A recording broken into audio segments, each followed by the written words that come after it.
Morning, good afternoon to some, and good evening to the rest of us.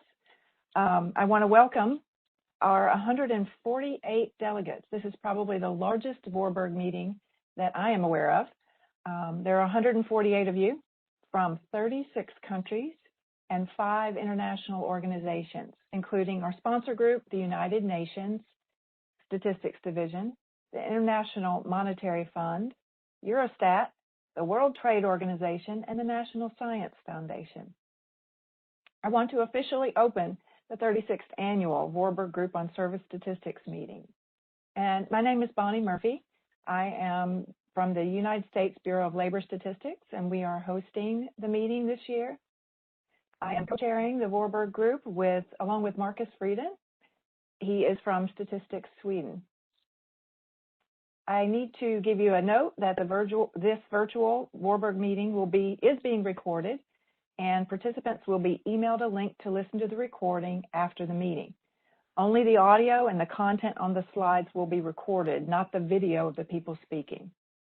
So if you have colleagues from your national statistical organizations that are interested in listening to the meeting afterwards, once you get the link, you may forward it to them. So this morning, if we were in person, many of you know who have attended a Voorburg meeting before. I forgot to welcome, let me go back, I forgot to welcome our new countries. We have a couple of them.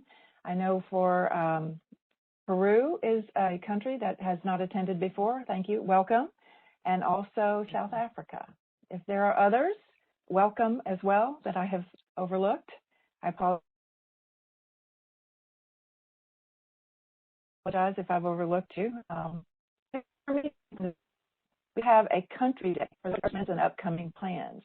Because of the compressed meeting time due to this virtual format, we do not have time in the agenda for this, but we are very, very fortunate to have the BLS Commissioner here, William Beach. He's here with us today to share some host country welcoming remarks. I'm going to give the floor now to Commissioner William Beach. Welcome. Thank you very much, Bonnie. It really, this is just extraordinary. You know, on behalf of the United States Bureau of Labor Statistics, I would like to welcome you all to this 36th Annual Voorburg Group Meeting. Needless to say, BLS is very honored to be the virtual host of this meeting. If the meeting were in person, as Bonnie said, we would have time for our Country Day agenda and to give you many details about our statistical systems, recent accomplishments, and planned improvements as the host country. I know that your compressed virtual schedule does not afford me this time, but I want to share a few thoughts and results with you even so. I want to extend my congratulations to this long-standing and very productive United Nations-sponsored city group. The work that you do to establish best practices for measurement of output and specifically producer prices for the difficult-to-measure service industries is essential and impressive. I know as an economist and as an analyst, we have wanted better data on the service industries for years and years. I understand every region of the world has come together for this meeting and for this joint effort. I am pleased to see that your poster session later this week will continue your efforts to explore the expanded use of alternative or big data. The BLS is working hard towards our strategic goal to pursue a research agenda that integrates new technology and alternative data sources as part of a continuous process to increase data quality while reducing costs and respondent burden. You know, we all know, I think we all agree that alternative data, I don't know if that's the right expression, but perhaps more data and more frequent data is definitely in our future. We are exploring ways to enhance our IT systems to increase capacity to manage alternative and new data sources and new collection methods. In parallel, we are wading deep into the data lake, which is our first foray into experimenting with a cloud computing environment for capturing large amounts of structured and unstructured data in support of the producer price index, the consumer price index, import and export price indexes, and the consumer expenditure surveys. We are also experimenting with ways to enhance our data science skills that are necessary to manage and to analyze these larger data sets, whether they are in our current computing platform or in the cloud. It's very difficult to find data science people, and so we're also encouraging the nurturing and development of this particular talent.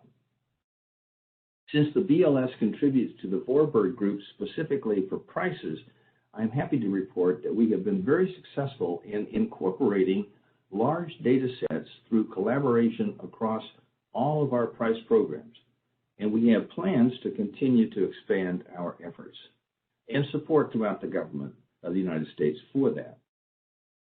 I'm also excited to hear that the United Nations has accepted the Voorburg Bureau's petition to expand your mandate to include import prices and output measurement. BLS is looking forward to making contributions to the development of global standards in this area as well. I'm also pleased to mention that in lieu of conducting a survey or collecting data in order to publish estimates of producer input costs, we have a methodology for estimating these price changes using both our PPI and import price index data. We have estimates for about 75 sectors, and we call this satellite series our net inputs to industry measurements. I hope you will have a chance to learn more about this during our next Warburg meeting. Lastly, Bonnie tells me that the collaboration between the countries that send delegates to these meetings is extraordinary, both at these annual meetings and in between them. And considering the size of this particular meeting, historic in its nature, that is underscored. This collaboration has led and will no doubt continue to lead to lasting relationships between statistical agencies, and most importantly, to better, more comparable economic statistics across the globe. And I think we could all stand to have better collaboration these days. This collaborative work will undoubtedly be very important to untangling the measurement issues that the global pandemic has caused. Again, BLS is just delighted. We're glad, we're very happy to be able to further the great work of this group by hosting this year's meeting. And I wish you all continued good health and a very productive meeting over the next 4 days. Back to you, Bonnie. Thank you, Commissioner Reach, for your time this morning. Really appreciate it. It's good to see you. Thank you. Good to be here, honestly. It's wonderful. Hi, well, I have people to thank this morning. I definitely want to thank the virtual Warburg Planning Committee, which planned this WebEx and the test sessions. They updated the website. They kept track of all the registrations of the participants. This meeting was definitely accomplished in a very short time frame, thanks to all of your help. So I really appreciate it.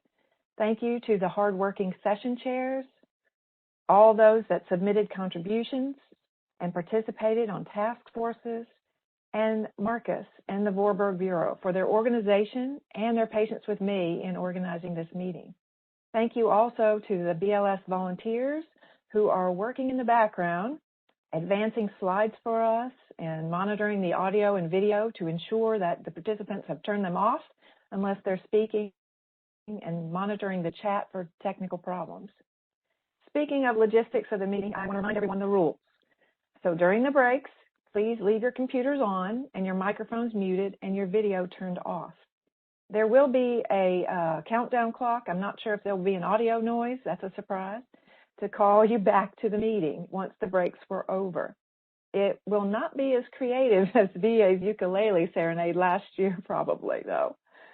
We have strict time limits for each session, so Marcus and I will be cutting off the sessions as close as possible to the times that are set in the agenda.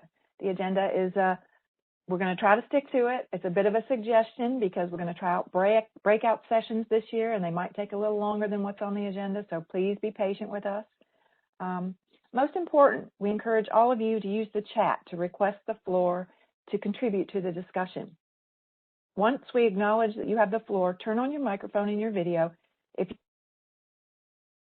you would like, and then provide comments. ask questions, contribute ideas on your country's experience. If the audio is not working or you prefer, you can type your question in the chat as well. The session chairs, with help from Marcus and I, if needed, will be responsible for monitoring the chat. Please remember this meeting is made much more valuable with good collaboration and discussion. This is how we work through issues to develop those best practices, which is the mission of the group. So I want to turn it over to Marcus this morning to go over the agenda and lead you through the first session. Marcus?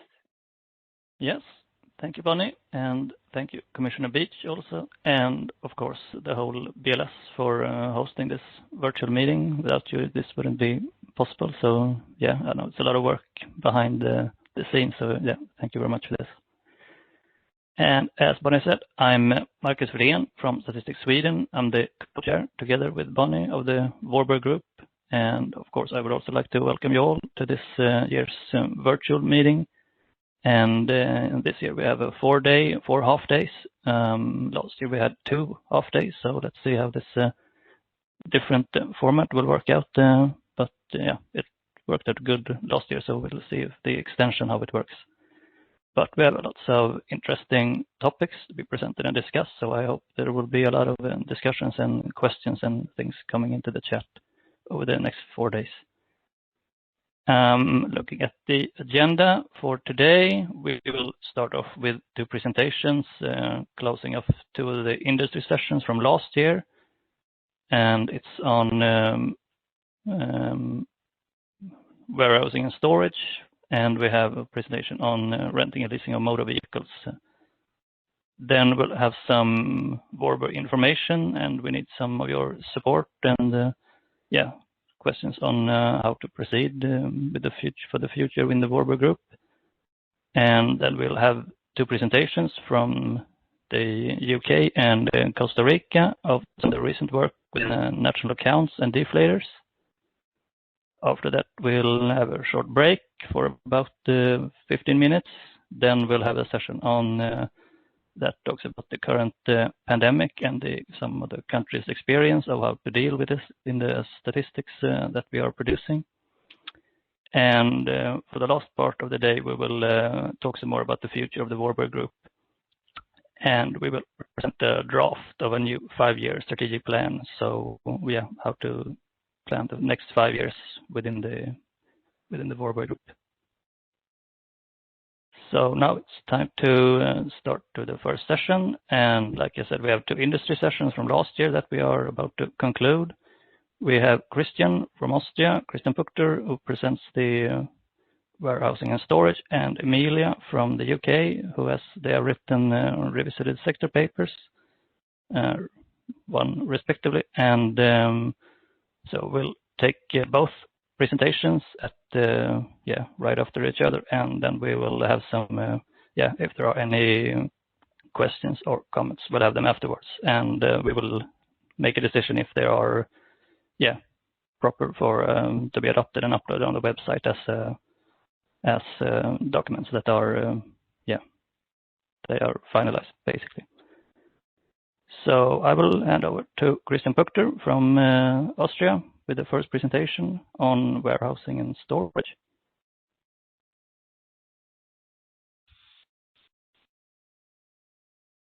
So hello out there, can you hear me? Yes, we hear you. Can you please insert my slides?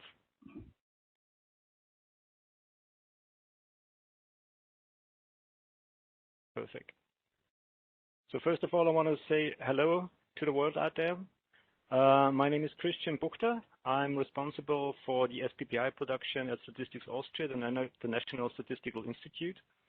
And warehousing and storage, IC 52.10 was part of last year's meeting.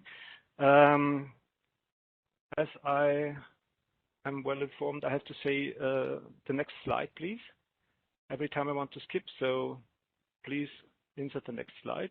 So last year we had 2 presentations and papers for turnover and output by Croatia and the United States, and 3 for the Sppi by Italy, the United States, and Austria by my colleague Christian Stock. So we all are called Christian here in Austria. We don't have any other names. And we have our discussion from Ireland. That was Anthony Dawson. So the papers can be found on last year's meeting page and on the permanent Voorburg Group homepage. They will be stored there and uploaded in the newest version when there have been any corrections made. So as we only have 30 minutes and 2 presenters, I think I have 15 minutes, so I will rush through the slides very quickly.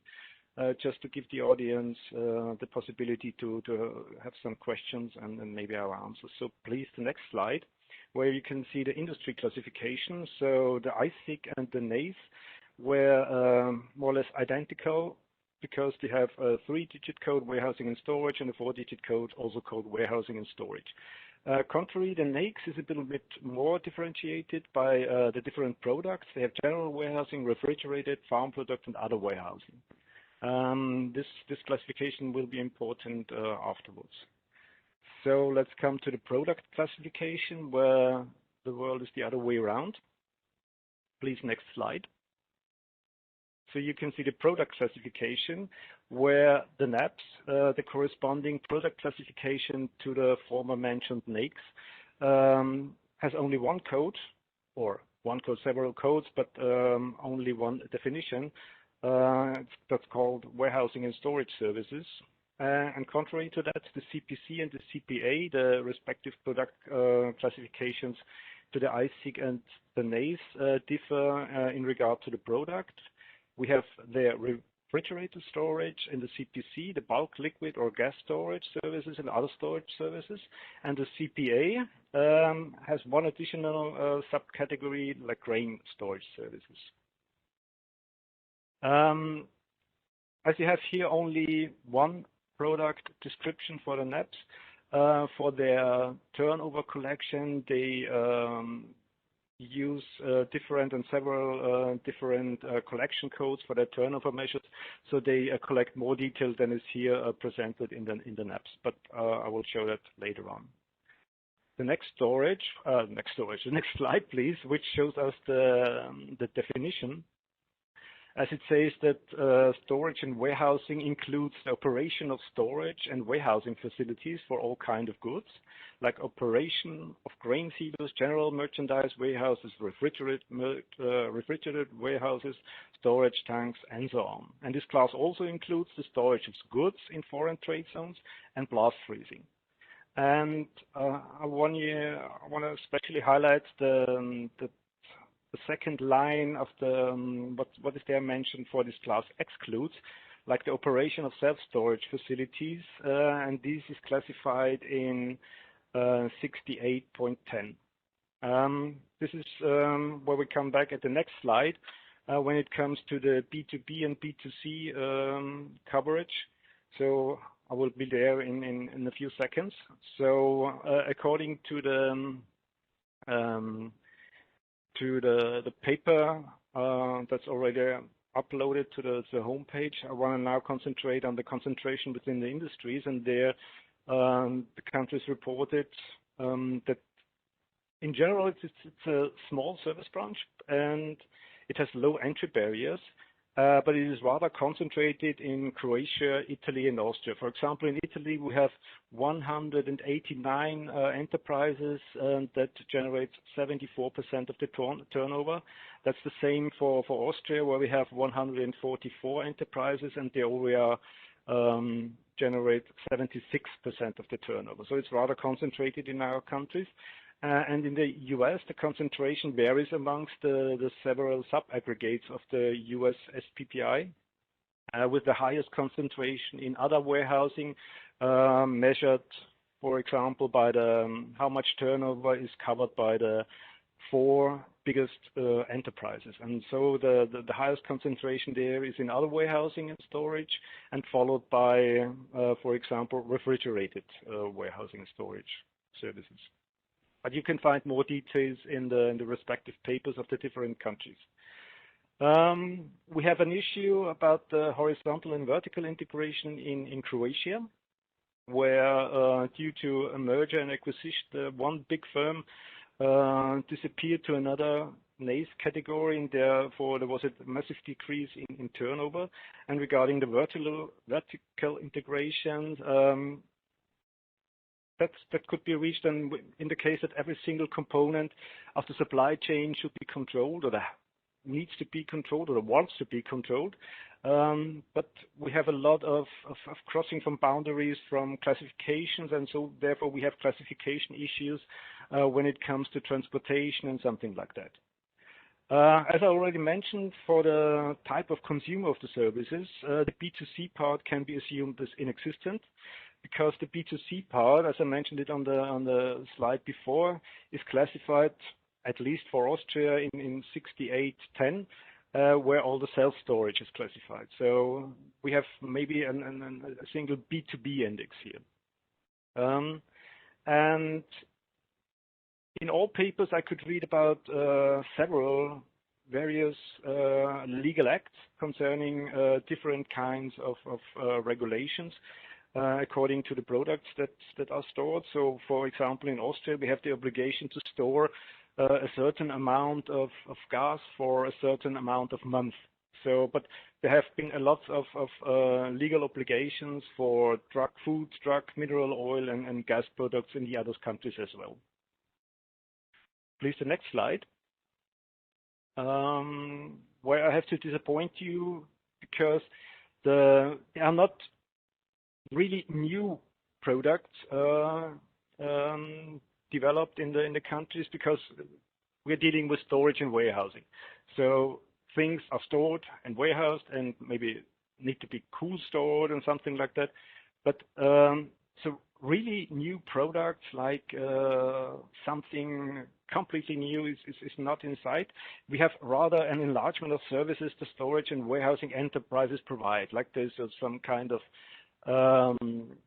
transportational issues are in there, and all the countries mentioned the importance of value-added services called VAS. And these value-added services are, for example, assembling, picking, labeling, packing, and things like that, and all the countries are collecting services for that as well. The storage and warehouses are more or less located close to highways, airports, and seaports, and something like that. So we in Austria don't have seaports, so they are located nearby the rivers, but they are close to the market as well, where so let's say near to the cities, where all the stored and warehouse product are transported there and picked up there. And especially Croatia reported a tendency in increasing the level of automatization, as one enterprise is really increasing in automatization and helping in the warehousing and storages to reduce costs and labor input. We have two different parts in our papers. Please come to the next slide. One of them is the turnover and output measurement. We have a general framework, and I have to divide it here at last year's meeting on EU level and in the United States, because in the EU we are obliged by law to report the following two statistics: the SDS, the short-term statistics, that have to be provided quarterly, and the Sppis, the structural business statistics, annually. The SDS statistics aim to describe the most recent developments of European economics, and its indicators are published monthly as indices. On the other hand, the Sppis, the structural business statistics, which are published annually, they describe the performance, the structure, and the main characteristics of economic activities in the industries in a detailed level, and these are provided not as indices but as monetary values, for example, as number of persons employed and number of enterprises and so on. And in the US, we have the quarterly services survey, the services annual survey, and the quinquennial, I hope that I spelled that correct, the quinquennial economic census in years ending with the number 2 and 7. And as I mentioned it before, they have only one NAPS code, but they collect a lot of codes for the turnover statistics. And a more detailed description can be found in the US paper of last year. On the next slide, we can see some measurements issues. There have been reported a thing that's called third-party logistic providers by the US, especially in the refrigerated warehousing and storage services industry. And these are completely dedicated to serve the needs of one special client. I have here the phrase of the US paper. So they offer the clients a wide array of services to support their client's production process or services delivery process. And they even set up an entire facility to the exclusive use for one client. So it's really a strong connection between the warehousing and storage and this one client, or several clients, but only a few of them are collected in one facility. And they also cover the transportation. I will come back to the transportation arrangement because it's a classification issue in the next slide. For the single client, this leads us, at least in my acceptance, to some classification issues. But another classification issues occurred in the US paper and in the Austrian paper as well. We have some kind of incorrected primary activity in the US. No, please go back to the slide before. Okay, we have some incorrected reported primary activity in the US, but we have this in Austria as well. Every 5 years, according to our 5 years fixed index, we have a revision every 5 years. And there we have new enterprises, or when an enterprise has classified itself outside of our range, we have to replace that enterprise, and it happens very often that the information comes back that in fact they are not doing this kind of services which they are classified there, and so this goes then forward to our classification unit that tries to reclassify the enterprises and solve this issue. So now we can go back to the next slide. So it's more an Europe thing, because in Europe, in the last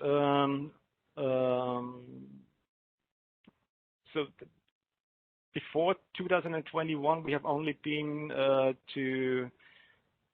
had the obligation to collect B2B prices and to develop B2B indices. But now with FRIPS, the Framework of Integrating Business Statistics, which is called EBS as well, we are now obliged to produce B2All indices consisting of B2B and B2C prices. And so the European countries have to now widen its index concept to the B2C as well. And the next thing is that the coverage is as well extended.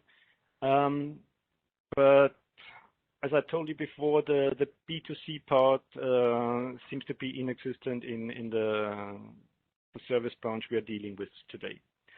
But on the other hand, we have also an obligation to provide ISPs, the index of service production, and this has to be deflated by the SPPIs, but there we have a timeliness issue as well, as the ISP has to be deflated monthly, and the SPPIs in Austria are produced quarterly. So this will be a problem in the future as well. So please, the next slide. The general framework for the SPPIs, as I mentioned it before, we had the warehousing and storage already in our first obligation, so it's mandatory to produce an SPPI for storage and warehousing. So Italy published the respective quarterly industry-based index in 2014 for the first time. In Austria, we published it in 2007. And as I mentioned it, we calculated quarterly with a fixed base last pair SPPI for the 3-digit code. In the US, they are calculating 3 different sub-aggregates for the SPPI section, which are called general warehousing, refrigerated warehousing, and farm product warehousing, and they are already also produced quarterly. Next slide, please.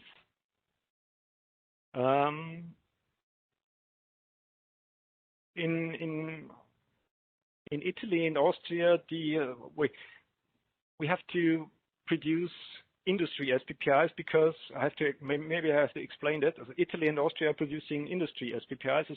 At least for Austria, I can go a little bit more into detail because our enterprises are classified according to the main activity, and we are only allowed to question the enterprises that are classified with their main activity. So we are more or less forced to produce an industry SPPI, but our industry SPPI is based, like the Italian one, on different products of the service branch. So the different products or product groups are then aggregated up to the industry SPPI. Coming to sampling, the strategy by the most countries is to do the sampling by cutoff sampling. We in Austria do this when we have a certain threshold. Let's say we want to cover 75% of the industry turnover. In some service branches, we can easily manage this with let's say one enterprise when we come to the post services. On the other hand, we have several service branches where we can reach this coverage only by questioning thousands of enterprises. So there we use some kind of other sampling procedure, like a certain threshold of the enterprise's turnover where we draw the line. And the cutover sampling follows the assumption that the big enterprises are the price setters, and the smaller enterprises have to follow this price setting. Contrary to Italy and Austria, in the US, they do PPS, probability proportional to size sampling as well. And for turnover and output, Croatia samples the most important enterprises regarding to size, counted by employees and annual turnover from the previous year and 2 years ago. So coming to the next slide, I hope I did everything correct for the US. So please, Melanie, correct me if I did something completely stupid. So for Italy, they are using contract prices. So they have several contracts. They are surveying several contracts, and each enterprise, each respondent has to provide contract prices for at least 3 services in different commodity groups. And we in Austria, we are we are serving prices of repeated services, like for containers or liquid goods. And the US, and sorry for that, I did 3 crosses there for the unit values, the contract prices, and the average prices, because you in your paper you mentioned you have average prices or contract rates. The contract rates are for bundled services, but a price per hundredweight or a box or a pallet. On the other hand, you have an average price per cubic foot, which is generated by the total revenues by occupied storage room. So some could say that's a unit value, but it's an average price as well. So maybe I have to do some corrections if the US is always. Okay, thank you, Melanie. So coming to the next slide, we have if you want have more details about the prices, several examples are in the respective papers of my colleagues, and you can find the examples there. Coming to the quality adjustment, we had compared to difficult hedonic models, we had rather normal quality adjustment strategies. We had the overlap method and the direct comparison or the link to show no price change. And the US is only quality adjusting in the case of a single bundled transactions and not for the before mentioned average prices. So I already mentioned the ISPs, so I can skip that and hurry up a little bit in time. And on my last slide, we had the evaluation of methods, where Italy had cooperation meetings with the industry, and this led them to the choice of contract pricing is the best for them. Croatia had some worries about the value-added tax database, but after deeply analysis, they decided that the value-added tax database will still remain as a data source. And the US Statistical Institute changed its pricing methodology from hypothetical and estimated prices to average per occupied cubic foot model. We in Austria, we are currently developing according to the new FLIPS or EBS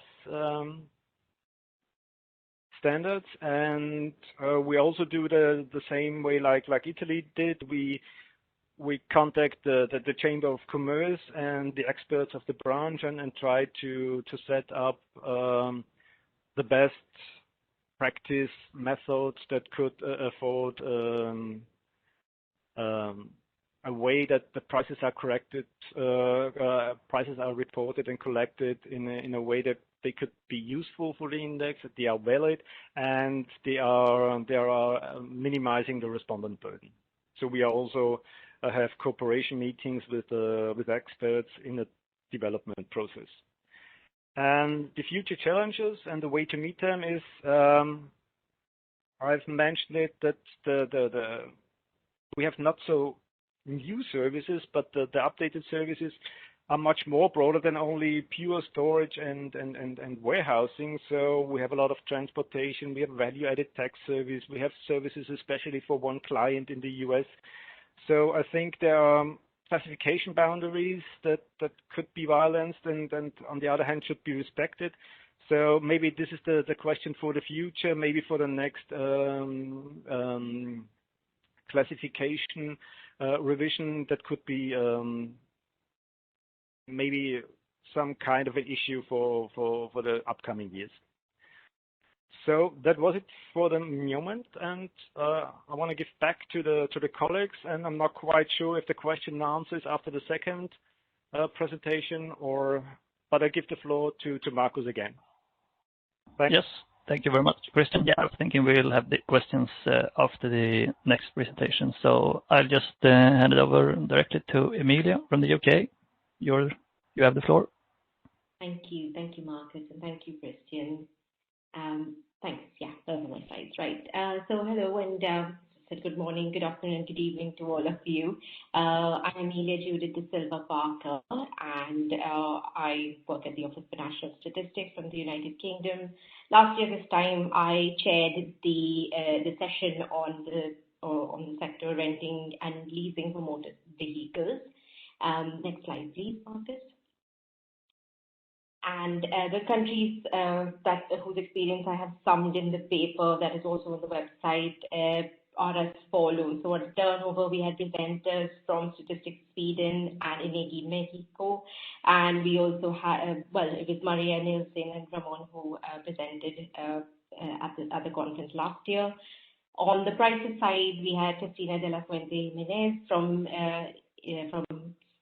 the NSI in Spain, and then we had Ineska and Beata from South Poland, as well as Giri from the Czech Republic. Not forgetting our very competent discussant, Erica Pereira, who led a very interesting discussion at the end of the session last year. So thank you to all of those who have participated. And hopefully my paper has done their experiences some justice. But there we are. Next slide, please, Marcus. Cheers, thank you. So just diving straight into the same format as Christian has just taken us through. Looking at the industrial classifications, we have different countries having different experiences of what classifications they use. So we have got references to the ISIC Rev 4, NACE Rev 2, the North American Industrial Classification System, which our colleagues in Mexico use, as well as the Swedish and Spanish versions of NACE, which are very close. Next slide, please. So just following from the previous slide, here's just a quick snapshot of how the different classifications vary. The ISIC is very basic, and it's got just one class, which is renting and leasing of motor vehicles just by itself. However, the NACE Rev 2 goes a step further and does a slightly more detailed breakdown at the class level for renting and leasing of cars and light vehicles. But then it's also got renting and leasing of trucks as a second breakdown of that group. As I said, the Swedish and the Spanish classifications are very similar to NACE. They just have very slight numbering differences, but the themes are very similar.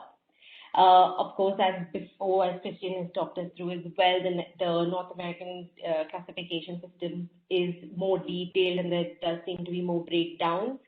As we have the corresponding ones, rental of automobiles without drivers, rental and leasing of freight trucks without drivers, and then renting and leasing of buses and minibuses, which is an extra that is not specified in NACE. Next slide, please. Right. Very quickly moving on to the product classifications. Again, we've had mentions of the CPC version 2.0, CPA 2.1, which is slightly more detailed than the CPC. Again, the Swedish product classification, which feeds off the CPA anyway. And then the more detailed NAPS, which is a North American product classification system. I have put more text in the paper, but in the interest of time, I won't go through it. It's just that the NAPS is slightly more different in the sense that it also covers the angle of renting. So it's got renting of motor vehicles, light and heavy, and then it's also got recreational motor vehicles as an extra. Next slide, please. So just talking about the services provided, the ISIC RESFO includes all motor vehicles and is not broken down into further subclasses. This includes renting of cars, light motor vehicles, as well as heavy good vehicles, which can be used both by businesses and households. It does not specify very clearly in its description. The class excludes, however, financial leasing, which is covered in ISIC RESFO and under class 6491, and it also excludes the renting of motor vehicles with driver, which is covered in 4922 and 4923. Similarly, with race REF2, the group is renting and leasing of motor vehicles, which is broken down into further classes. 77.11, which is renting and leasing of cars and of light motor vehicles, and then renting and leasing of trucks. Next slide, please. Just looking at the market conditions in terms of concentration in the industry, it varies from country to country. It generally forms a small part of the total section 77 compared to the other components.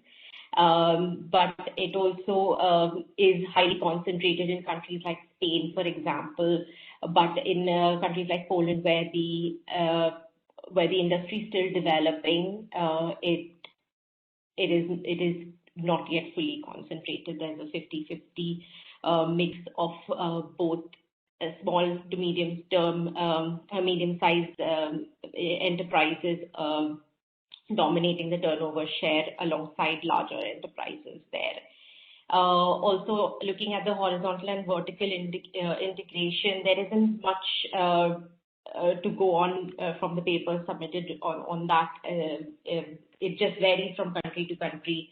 Some countries have an experience where the market is dominated by bigger players, whereas the smaller players will dominate the local markets, but some countries have the opposite, where the 60% of the turnover is invoiced by bigger, enterprises with more than 50 employees, and that's the situation in some. So it just varies in that sense. And then looking quickly at the type of consumer for the services, as Christian just mentioned, by 2021 there has been the initiative to include business to all, from business to business in the services produced by entities as per the Sppis regulation.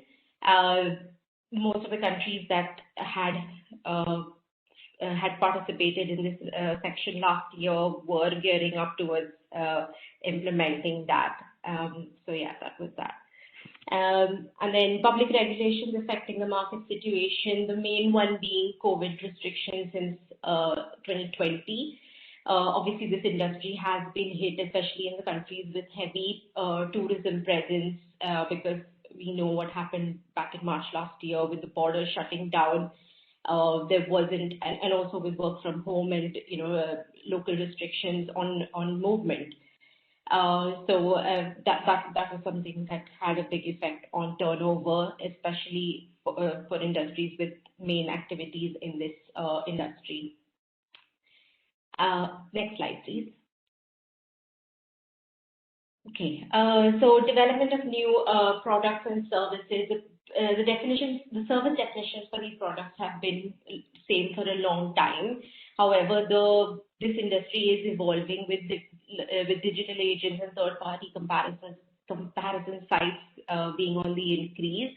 So it is something that I have proposed later on in the slides as well as something to keep an eye on for countries looking to develop this SPPI. As well as I said, the heavy reliance of tourism on this this industry on tourism, because a big part of the light motor vehicles, especially in countries like Spain, is invoiced to that class 77.11, which is renting and leasing of motor vehicles. But also, whereas in countries like Poland, where there is more development, while the tourism industry develops, we can see that shift there. Sorry, I am hurrying up. Right, very quickly, next slide. Sorry. Yeah, next slide. Oh, I'm getting a bit of an echo.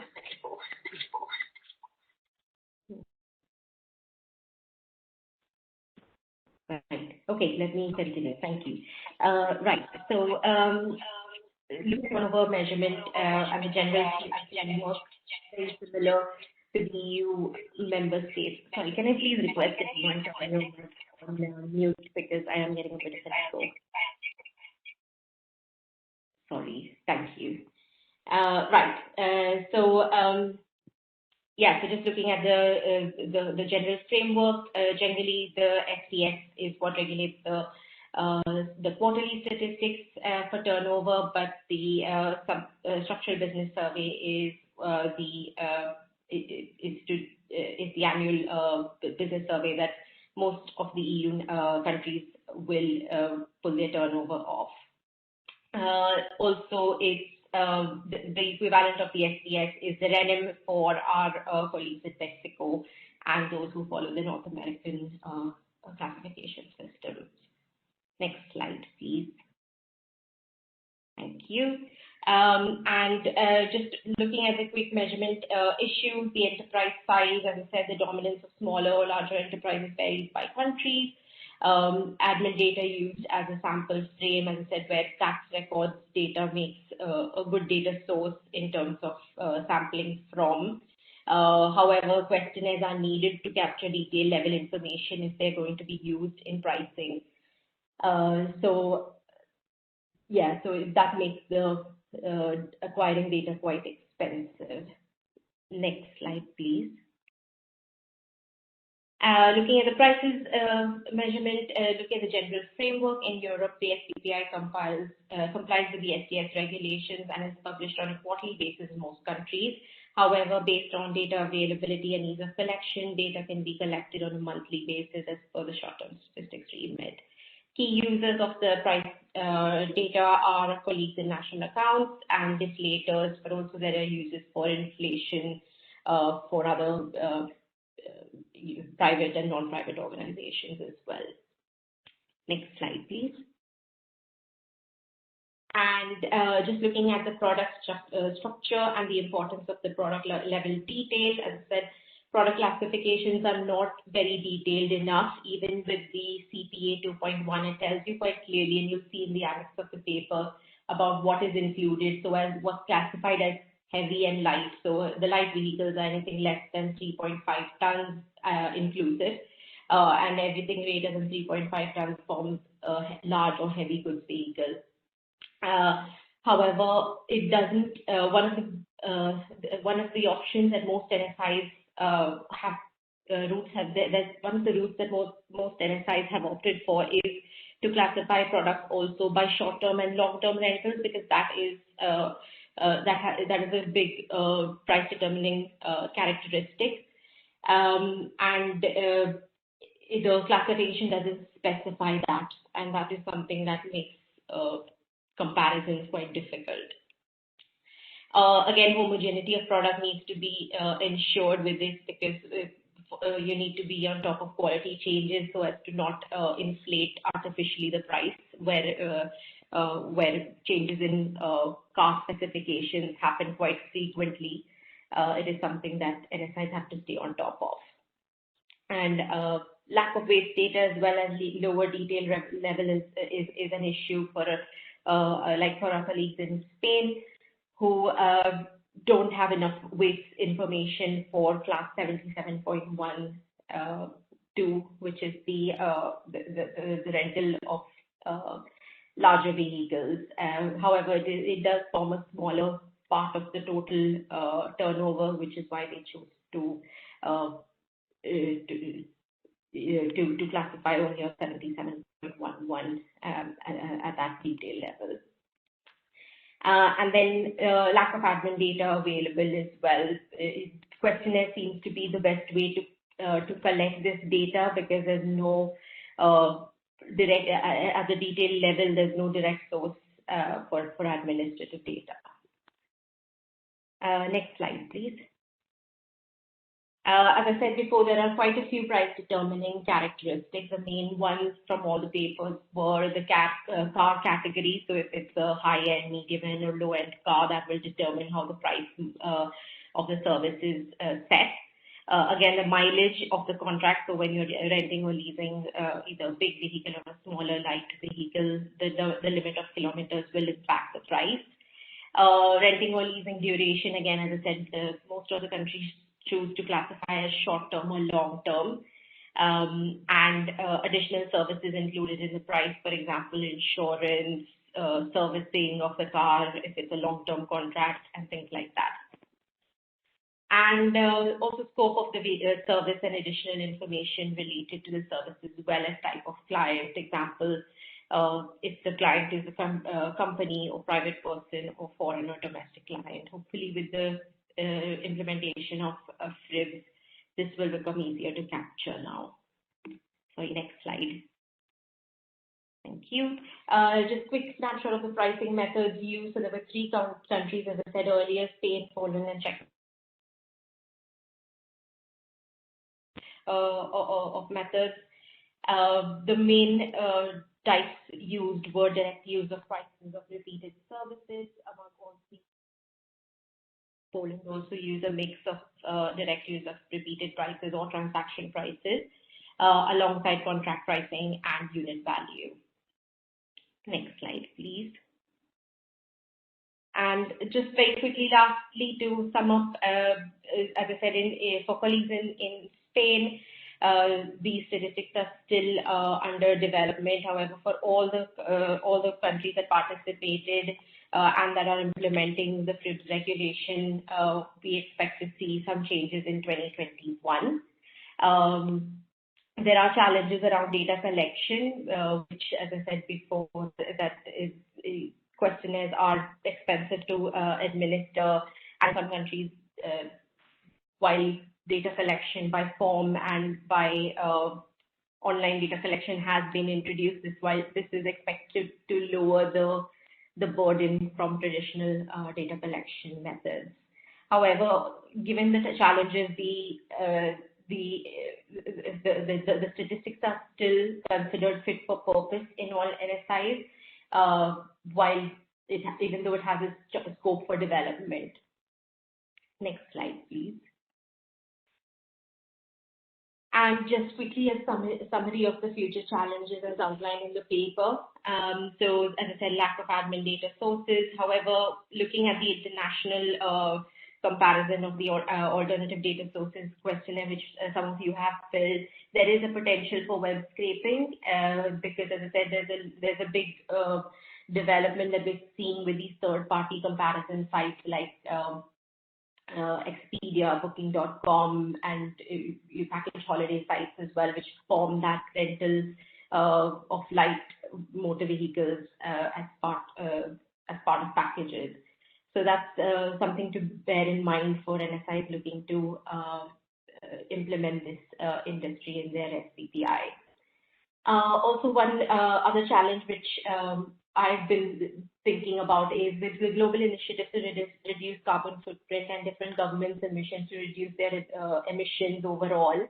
I know here in the UK we have got quite ambitious targets to reduce emissions and reduce the use of diesel and petrol cars.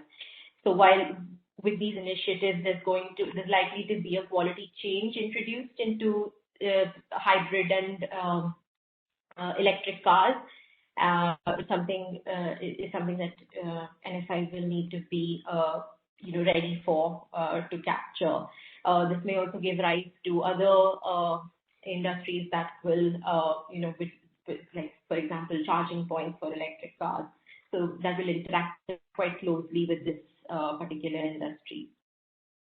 And lastly, as I said, international comparisons can be difficult as the classification structures are not detailed enough, which is where my appeal comes to everyone on the call.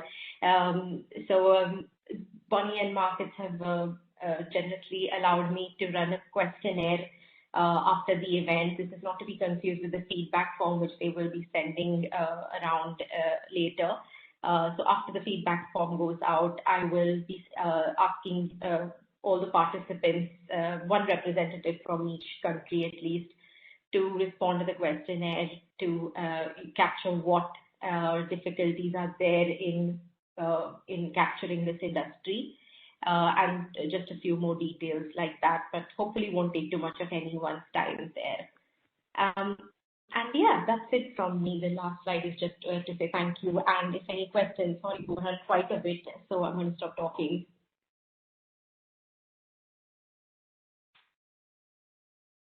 Thank you very much, Emilia. So does anyone have any questions for either Christian or Emilia, or any suggestions on changes or updates to the papers? Let me see. We have a question from Mexico. Do you want to state your question in? Yeah. Okay. Right. Thanks. Yep. So I'll just repeat the question for everyone's benefit. So how can the offices ensure a more available and prompt admin data according to your experience? What's missing? Thanks. It's a very interesting question. I personally think admin data is limited in this sense. For me, I think web scraping is, or even manually taking prices off the website because of the growing presence of this industry online, is a more cost-reducing way than admin data. I think admin data will fail to get very detailed breakdowns for this industry, and that's an issue that is there. I think, Ramon, you might have had in your paper some suggestions for admin data sources. Sorry to throw you in the deep end here, but if you would like to comment on that, if you do have any ideas, then please feel free to share. Yeah, thank you, Emilia. Well, from my point of view as turnover and in my turnover experience, administrative records, we only get some through tax records, but we don't have yet coordinated with the Office of Tax Sale, so we don't include tax records on our calculations. Okay, thank you.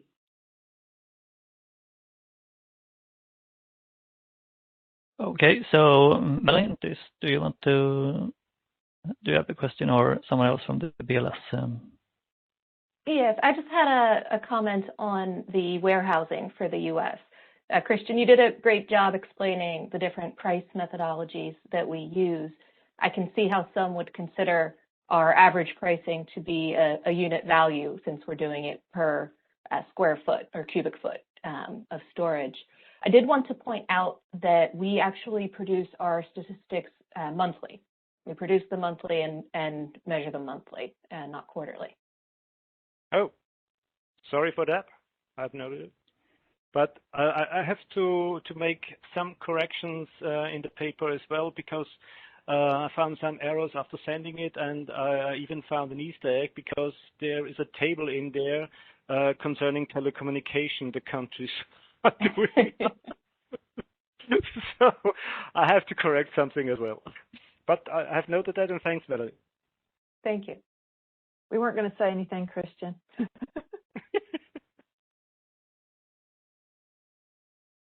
Yes, so anyone else have any questions or any suggestions for changes or updates to any of the papers?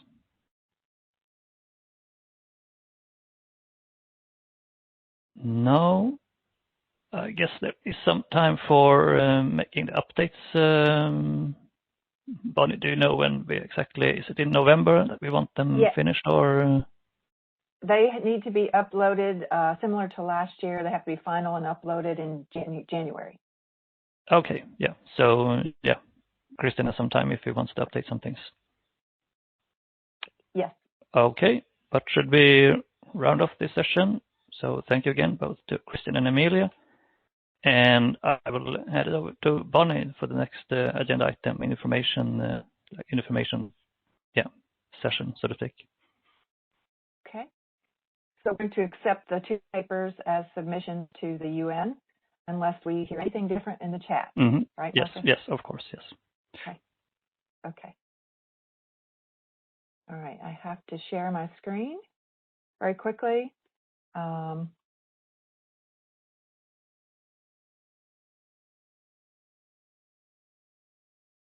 Please let me know when you see this. Let's see. Yep, I can see yep, them. Perfect. You can see this? Okay. So basically, the title of this session is misleading during the meeting. So first, I want to thank the Voorburg Bureau. There were many Teams meetings this year using new collaboration tools, and everybody adapted very quickly. Speaking of the Voorburg Bureau, you all have not met them. So I would like for all of the people on the Voorburg Bureau, if you would please, to turn on your cameras and just wave when I introduce you, please. I'm going to start with VA Euno from Statistics Finland. He was on the Voorburg Bureau. He was last year's host, wonderful virtual host.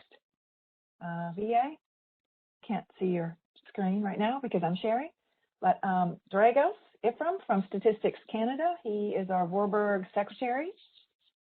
Erica Barrera from the Central Bank of Chile, she is our national accounts specialist on the Voorburg Bureau. Ramon Bravo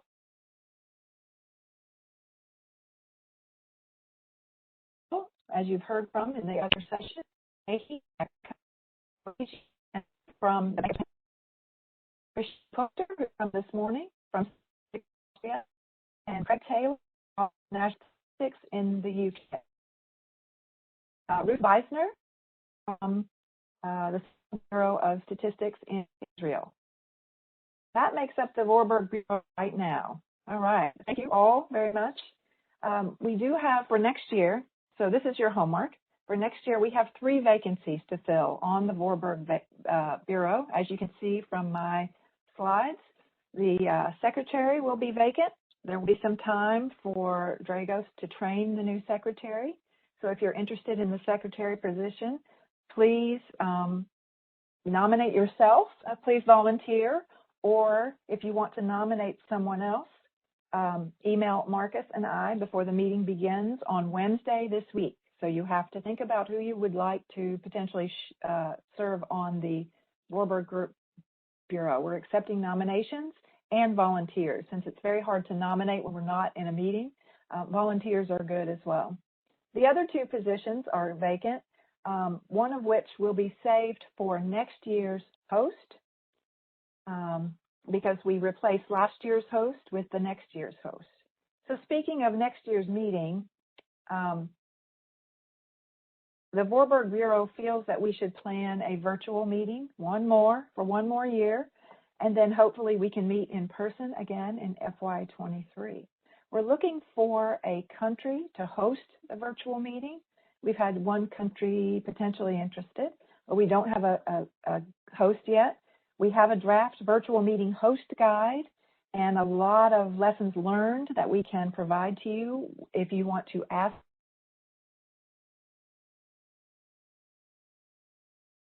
your statistical organization to host. Virtually host here. First of all, development of the website, and then using the communication, for example, WebEx. So if you're interested in hosting, please send an email to Marcus and I. You can also put it in a private chat to us during the meeting. We will send you materials if you have to go back and ask your statistical organization. We understand that. But please get back to us if you want to host the virtual meeting and if you would like to nominate or volunteer to become a member of the Voorburg Group Bureau.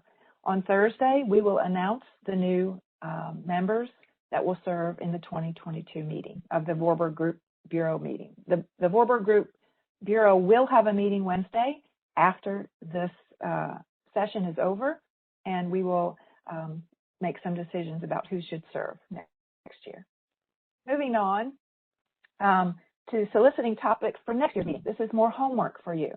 The preliminary agenda topics for next year's meeting include one session that was postponed from this year and a number of sessions that are a follow-up to the work that we will be doing at this meeting.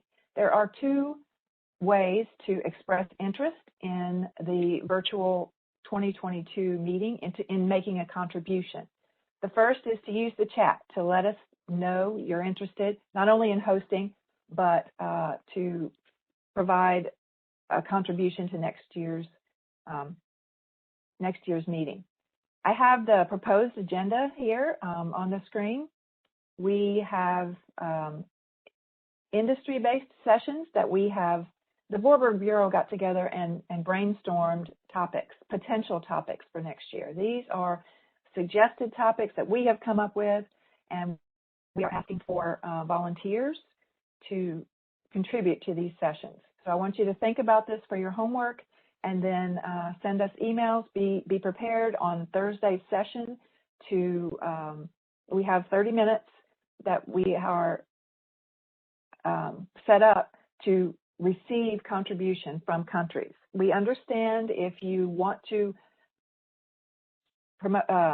preliminarily volunteer that you may have to get back with your national statistical organization to verify that you can actually participate in a session. We understand that. We'd like for you to preliminarily volunteer, though, at this meeting on Thursday. So we have an industry mini presentation session on potentially non-public education, for example, colleges and universities. We have a suggested session on e-commerce for countries other than those that presented in India in 2017 to share their measurement experiences. We think some countries may have gained experience since the presentations were given in India. Potentially, if a country volunteers, we can get an electronic survey to see what progress that countries have made in measuring e-commerce. So that would be an electronic survey like we had last year for that Israel did for the sampling methodology. That would be an electronic survey. And then we have had a suggestion from the Netherlands because they've done some work on data center co-location. They would have already, my understanding is, volunteered for a mini presentation on data center co-location. So if other countries have that in their repertoire, we would like for you to volunteer there as well. We have new sessions, and we have lots of these suggestions. We have a cross-cutting topic to add to the agenda next year in dealing with economic shock. We only have 2 papers there. We feel that those countries may have had more experience dealing with this pandemic. We want countries to report their experiences through the pandemic. And potentially in FY23, we will develop a collaborative guidance paper on SPPI and output compilation during economic shocks. The next cross-cutting topic was the pandemic has caused a transformation in the way services are digitally ordered, digitally delivered, platform enabled. We would like industry papers that discuss how we are measuring those changes, especially quality change, but all changes in the services provided for the most affected industries. Retail trade is one of them, but there are others that were affected with digitization. The next cross-cutting topic is a topic that we did not have papers volunteered for last year, data gaps and measurement issues with the online intermediary platforms like Airbnb and Uber. We have a quality change topic that I believe we will leave on the agenda every year because this has provided some very interesting new techniques. It's the development of new and innovative methods for capturing quality change. We would like 2 volunteers for that again next year.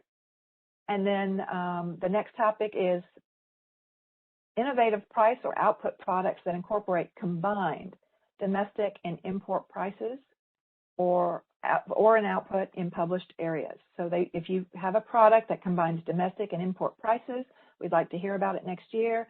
I have preliminarily spoke with Japan. Hopefully they will validate that they can contribute next year. I know the US has something here as well. There is a classification topic this year.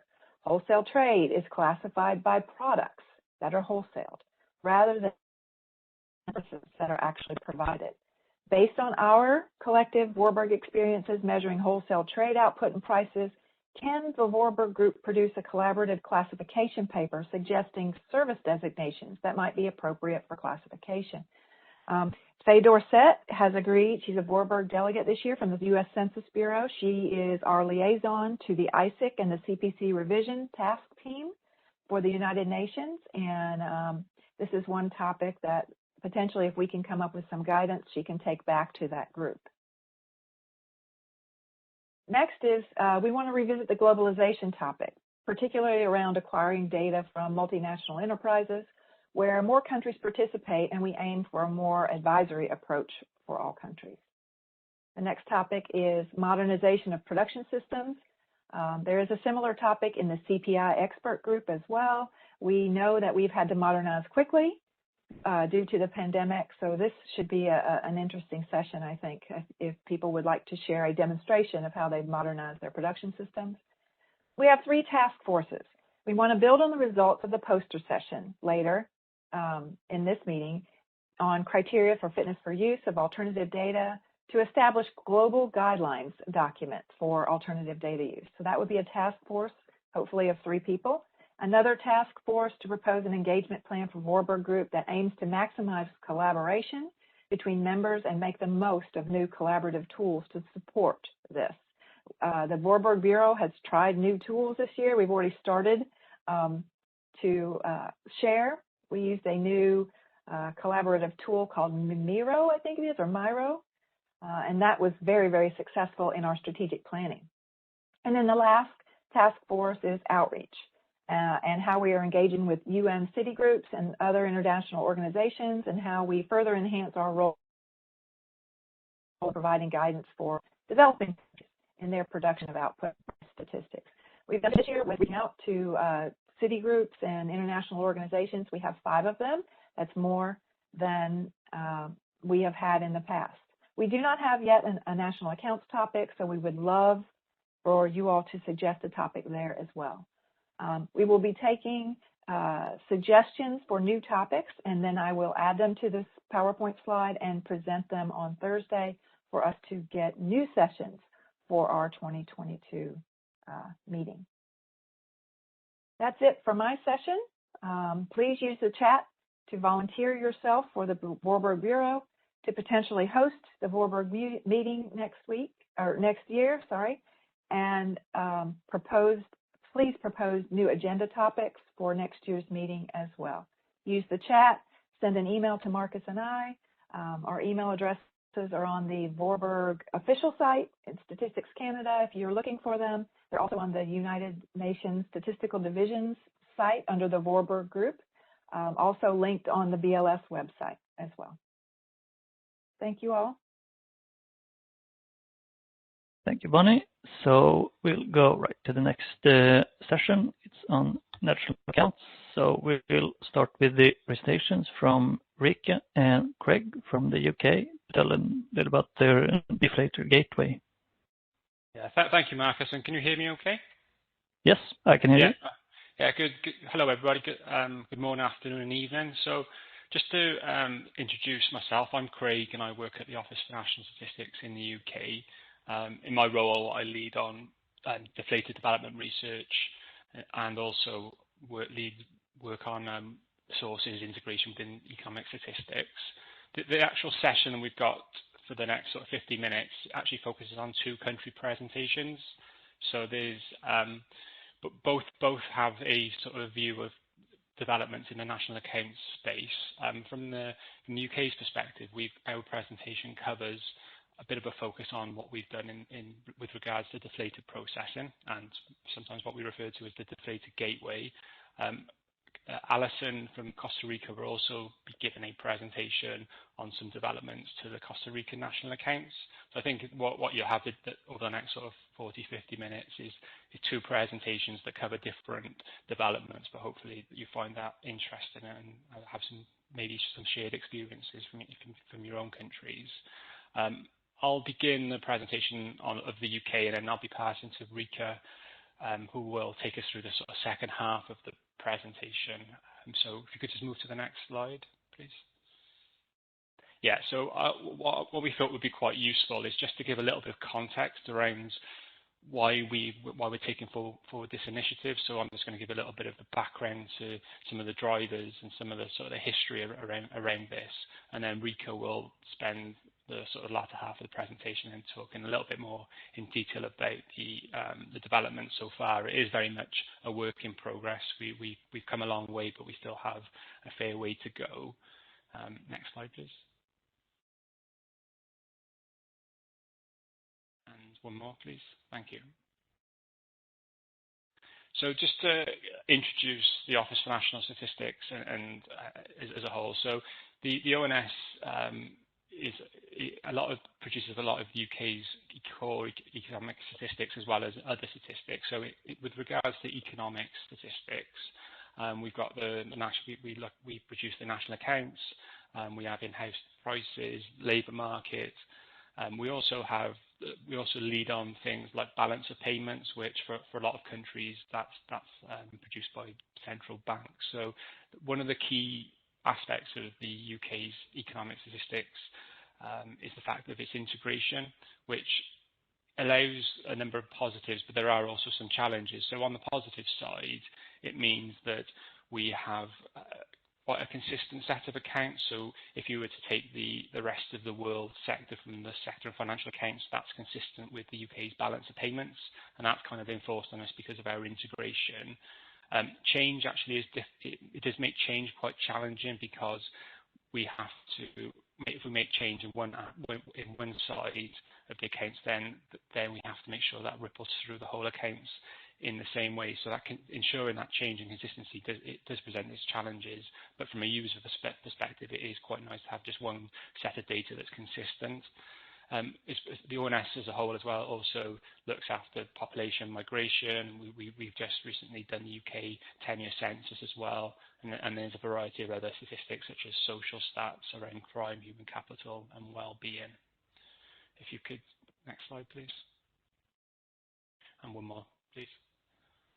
So within the national accounts itself, we have organised ourselves by almost theme. So we have a team that's dedicated on household expenditure. We have a team that's dedicated on producing trade statistics, and they focus on their own areas. So there is a UK trade release, but they also deliver into the core national accounts.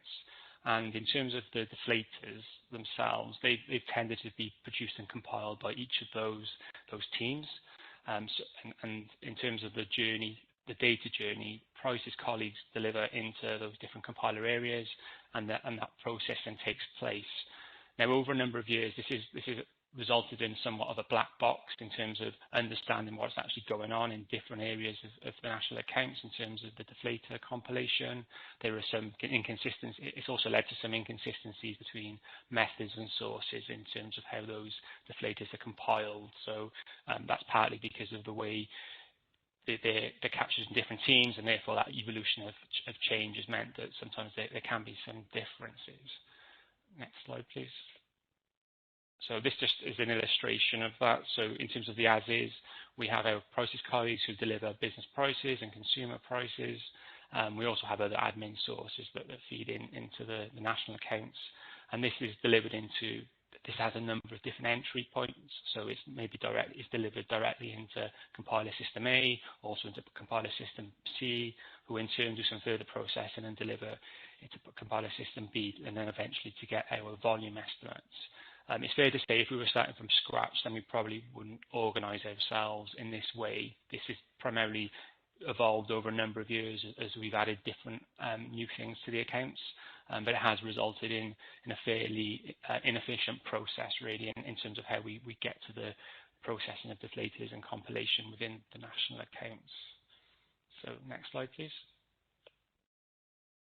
So another driver back in 2018, we as the UK national accounts aim to deliver double deflation. And this is actually something, if you have been part of Voorburg for a couple of years, in 2019, a colleague of mine, Rebecca Keane, and I presented on the change to the UK national accounts at the Voorburg conference in Paris. And we also talked a little bit there about some of the work around the deflated dashboard that we had produced around quality. What this project really highlighted was the importance of deflators as a sort of a key concept in their own right, and the importance to really raise the profile and understand how we go about processing and disseminating those deflators across the national accounts. So next slide, please. So the other sort of area for context as well is that a couple of years ago we also went through an organisational change within across the whole of economic statistics. So we used that as an opportunity to identify areas that maybe we felt didn't have enough focus, and one of those areas was around deflators. So we decided that, to improve the understanding, the quality assurance, and the narrative around deflators, we would actually introduce have a more dedicated focus on deflators through the establishment of a couple of new teams, and we would undertake a full review of the as-is processing and think how we might want to move forward on that. So one more slide, please. So this resulted in this sort of setup. So we have our production teams, so prices colleagues, Amelia, who spoke earlier, is the lead for business prices. We also have national accounts teams who still do the processing and the quality assurance of the statistics. We also have then a couple of teams, such as the deflated research and development teams, who have a dedicated focus on improving the methods and taking forward some initiatives such as the Deflated Gateway. One of the important aspects of this is the information exchange between the two sets of teams, really making sure that if we take forward a research initiative in a particular area, that we've worked with our prices colleagues and vice versa. So it is all, we move forward as one. So just one final slide for me, I think. Slide, please. Yeah, and this is just a slide to also to make the point that with the extra focus and the additional scrutiny that we place in around deflators, we did actually publish a strategy last September, and we're more than happy to share that with people if they're interested. But really, this was just a statement of intent around where we were going to focus our attention. So the first area is around how we better capture quality change and more efficiently in fast-changing industries. So we've previously spoken about the work we've done on telecommunications, and we've got some other work around computer software and hardware, and we have a backlog of activity which we intend to look at over the coming years. Another area is around the better use of existing data sources and methods, and really just making much better use of what we have available. And that ties in with the third sort of aim, which is around the more efficient and effective processing that improves the production quality assurance and narrative around deflators. And that's really where the Deflator Gateway comes into it, which Rico will talk more about in a moment. And then the final area is around the better use of admin sources and micro data sources. I think we need to remember that admin sources aren't the silver bullet. They don't solve all our problems, but if we do use them effectively, we can, make better optimal use of our surveys to produce ultimately better statistics. So I'm going to pass now to Rika to move on to the second half of our presentation. Thank you, Craig. Hopefully people can hear me. So my name is Rika Korhonen, and I lead the Deflated development team here at the ONS. Next slide, please. So like Craig mentioned, we sort of set out to develop this Deflated Gateway system in response to some of the challenges that Craig mentioned earlier. And sort of really the aim is to create this central system dedicated for deflator production and disseminating these deflators into the national accounts. And so the system we are aiming to create, we want to design it so that we would have an integrated approach for delivering data from the prices to deflators and then from deflators into the national accounts. Next slide, please. So building this sort of large-scale system requires a lot of resources from various teams across the office, and we've tried to utilize this to the best and really make most of that in-house expertise that we have. So for the Deflated Gateway project, we're working with developers. So here at the ONS, we have a dedicated team that consists of coders who are actually building the Deflated Gateway platform for us. Then sort of us, the deflators team, we're acting as the method specialists. So we're sort of defining the methods and how we're going to put these deflators together, ensuring that we have the best deflators available for the national accounts. Also, we have a sort of dedicated team for project management, sort of coordinating the work across the different teams. We're also working business analysts, business architecture, and configuration architecture to ensure that the new system we are sort of designing and building is compliant with the existing systems that we have here at the ONS, but also sort of following the best practices around business architecture here at the ONS.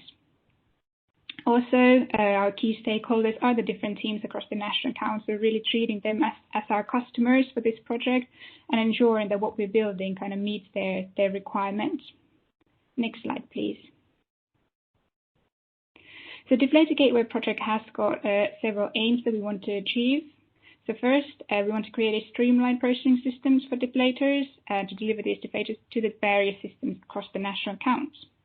We also want to create more consistency and transparency around the use of deflators, and we want to make the quality assurance of deflators easier through introducing automated quality checks for the production system and sort of reducing the need for manual intervention. We want to also improve the narrative around deflators to make it easy to tell stories and kind of link the movements within the deflators and how they translate into the volume data. We also want to reduce the burden on compiler areas. So like Craig mentioned earlier, at the moment, a lot of the individual compiler systems, such as Trade, are responsible for creating their own deflators. So by moving this processing that currently happens in the individual compiler systems into that central gateway system, we're able to take or reduce the amount of processing individual areas have to do and do that all centrally. And finally, we want to improve the vintage control around the deflators used in the national accounts. Next slide, please. So this is sort of a rough outline of the to-be Deflated Gateway system. So we still have sort of same data providers. We have business prices, consumer prices, and then some other deflator and volume data. And this data will be fed into that central system, Deflated Gateway. The Deflated Gateway is sort of designed to do pre-processing on the data, perform any required aggregation. So some systems might require the data at 4-digit level, some might require the higher level. The system also designed to create any proxy applications or imputations if need be, and then create these final deflators that are ready to be used and feed them into the national accounts. So really centralizing the deflator processing. We know that in the future there will be instances where we still need to provide deflators outside the Deflated Gateway, and this is kind of linking to the project scope. But all in all, sort of majority of the deflators that will be used in the national accounts will come from the Deflated Gateway. Next slide, please. So in terms of the scope of the system, we have several items that are in scope. So that is the business prices, so your SPPIs, PPIs, IPIs, and EPIs, consumer prices, wage-based indices. Here at the ONS, we are referring to average weekly earnings, industry deflators, linking to the point around being able to create various deflator aggregations, and then other deflator aggregations, so perhaps aggregating together producer prices with other types of price indices. Outer scope items are implied deflators, volume indicators, and bespoke deflators. And in this context, bespoke deflators are using input data that is created outside the ONS. Next slide, please. So collaboration between the teams. As I mentioned earlier, throughout the project, we've really utilized the expertise we have across the office, and we want to sort of maintain the same momentum when the Deflated Gateway system is eventually productionized as a production system run regularly to sort of produce our regular outputs. So prices teams will still be responsible for producing those price indices as they have the expertise in that area. Those indices will then be fed into the deflator team that is sort of responsible for specifying the methods, the way we want to aggregate together those price indices to create the final deflators.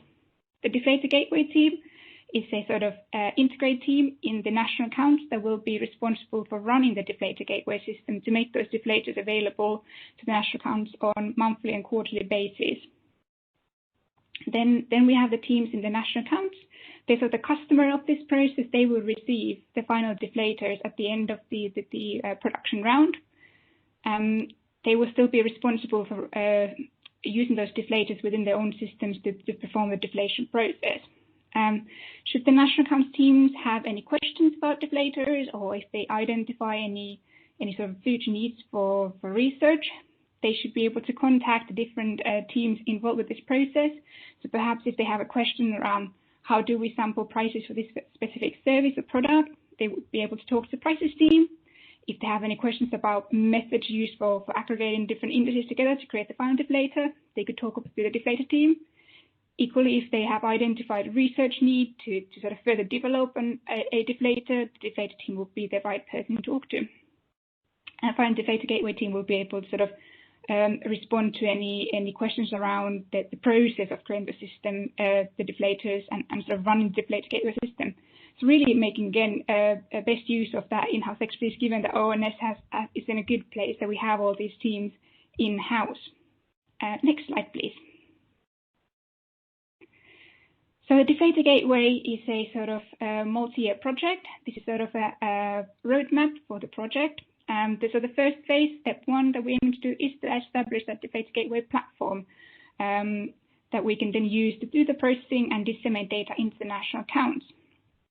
And the step two is to implement that system as a production system in our regular production rounds. And sort of the first iteration of changes is aimed for 2023. Following that, the steps 3 and 4 are focused around bringing additional deflators into the scope. So a couple of slides ago, I mentioned that we want to bring in producer prices, CPIs, and so on. So for example, the first iteration might take on the producer prices, and second iteration, perhaps consumer prices. We also want to sort of, once the platform itself has been established, really target the individual deflators, do more targeted research around different deflators to improve the quality of those deflators. And sort of after Blue Book 23, it's most likely going to be a repetition of steps 3 and 4 to keep improving the deflators. Next slide, please. And next one, please. So progress so far, we've done a lot of engagement with our internal stakeholders to understand the current deflation process and really to understand where we can add value and how we can improve the process for the Deflated Gateway. We've also conducted a proof of concept test through building a sort of scaled down prototype. And we've used this prototype to map out the future production system, sort of use the prototype as a bit of a blueprint. Next slide, please. So some of the challenges and lessons learned. So starting with challenges, the current deflator processing is quite complex, as Craig outlined, so it's taken us a fair bit of time just to really thoroughly understand how the process currently works and document that, and then building on that, so defining how we're going to improve that. Also, as we discussed, building and implementing a large-scale system like this requires a lot of dedicated resource. On the lessons learned side, we really sort of learned the importance of having project team with variety of skills. Again, having method specialists like myself and my team in the Deflated side, but also having the project management support, colleagues who are working as business analysts, and then colleagues in the national accounts who really know those individual national account systems. And building on that collaboration has really been a key for our success so far. And finally, sort of spending time to build that prototype has been really, really worth it. So if anyone is sort of planning on doing something similar, so rewriting the existing system or building something new, I would really recommend spending time building that prototype and using that to test your approach and identify things that you might want to do differently when you actually start to build the final production system. Next slide, please. And next one, please. So next steps, so as I mentioned, the first iteration of the Deflator Gateway is aimed for 2023, and further changes are planned for subsequent years. The impact of this change will be covered in UK National Accounts articles, or as referred to as Blue Book 23 articles, in the future. And next slide, please. So that's all from Craig and I. Thank you for listening, and I believe we'll take in questions after the presentation by Costa Rica. Yes, correctly. So thank you very much to you both. So if anyone has any questions, just write them in the chat and comments. And we will have some discussion afterwards after the next presentation. So I'll head over to you, Alison from Costa Rica. Hello to everyone. My name is Alison Pierce from Central Bank of Costa Rica. Today I'm going to talk about the experience that we had compiling national accounts. Next, please. Well, I will talk about a little bit of the background, data sources, classifiers, some innovations, relevant results, and mention a little bit of the digital invoices in Costa Rica and final considerations. Next, please. Well, Costa Rica is a very small and open economy that in recent decades has experienced a significant change in the economic structure. During the 90s, there was a change of the export promotion policy that was focused on insertion in international markets and to attract direct investment companies.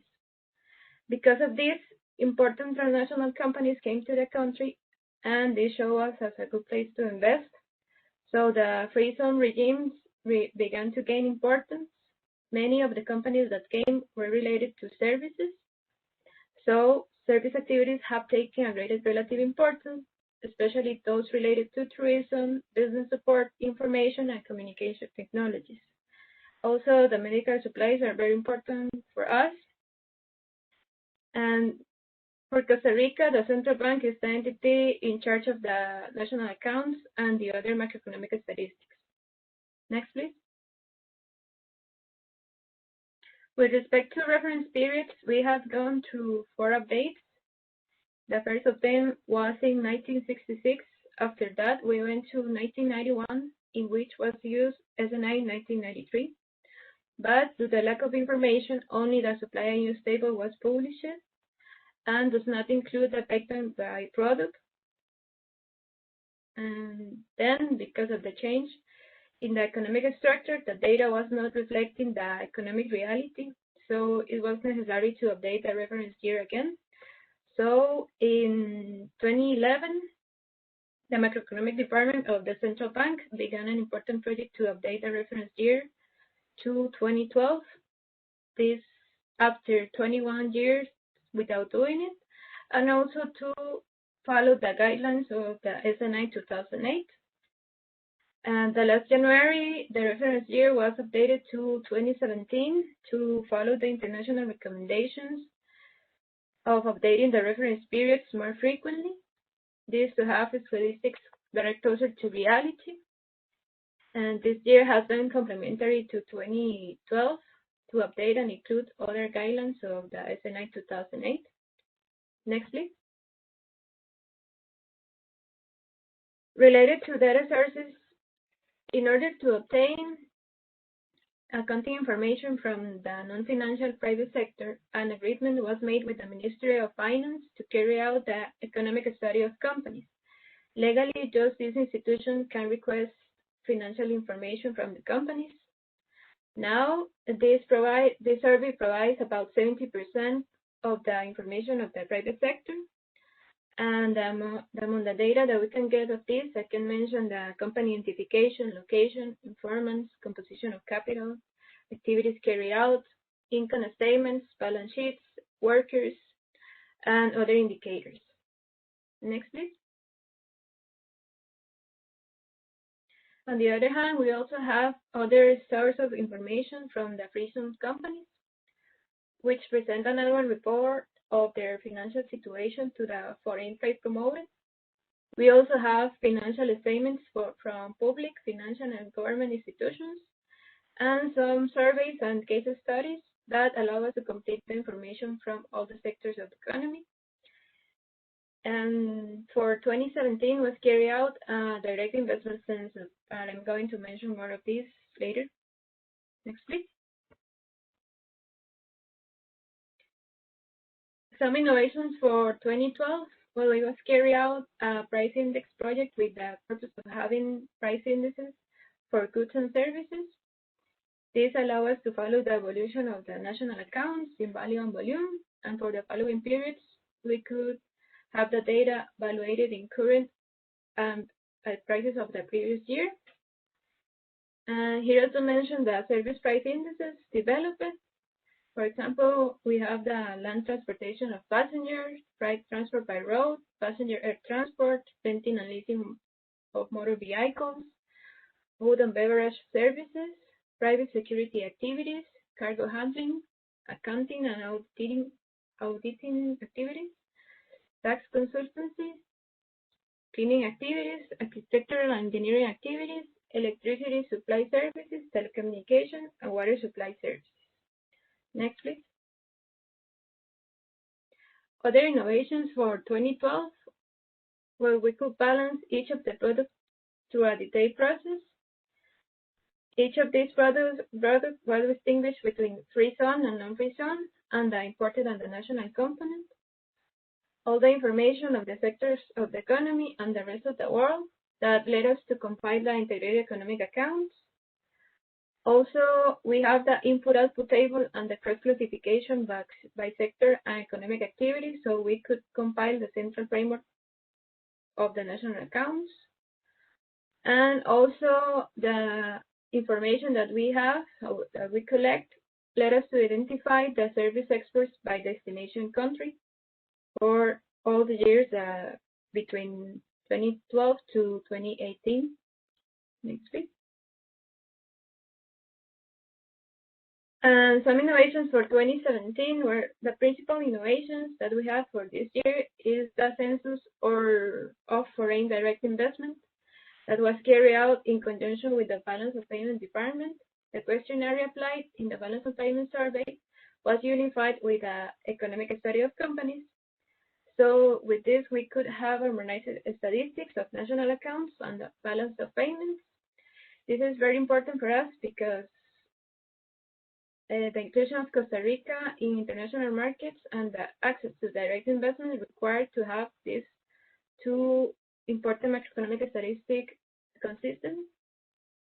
It also allows us to integrate the direct investment into the table of the integrated economic accounts, and also the central framework of the national accounts were open by type of control between domestic and foreign share.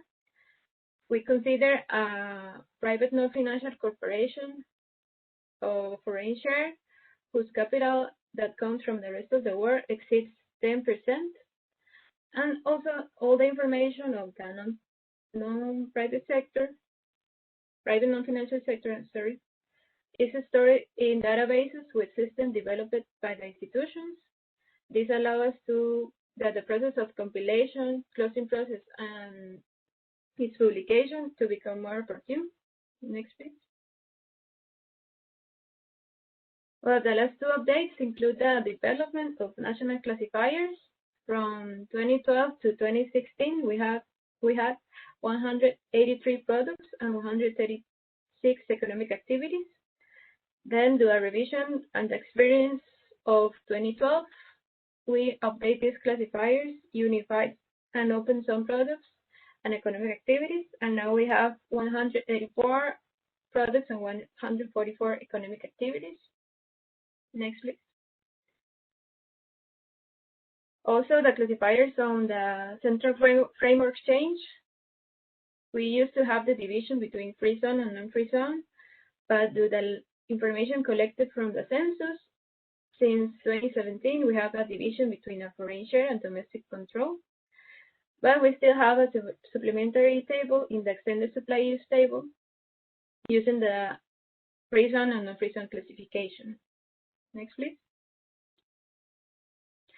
Now I'm going to mention some results, but beyond the results, I just want to highlight how important it was for us to update the reference period to have statistics that are closest to reality. Next, please. In this chart, I put the economic structure in the first reference periods.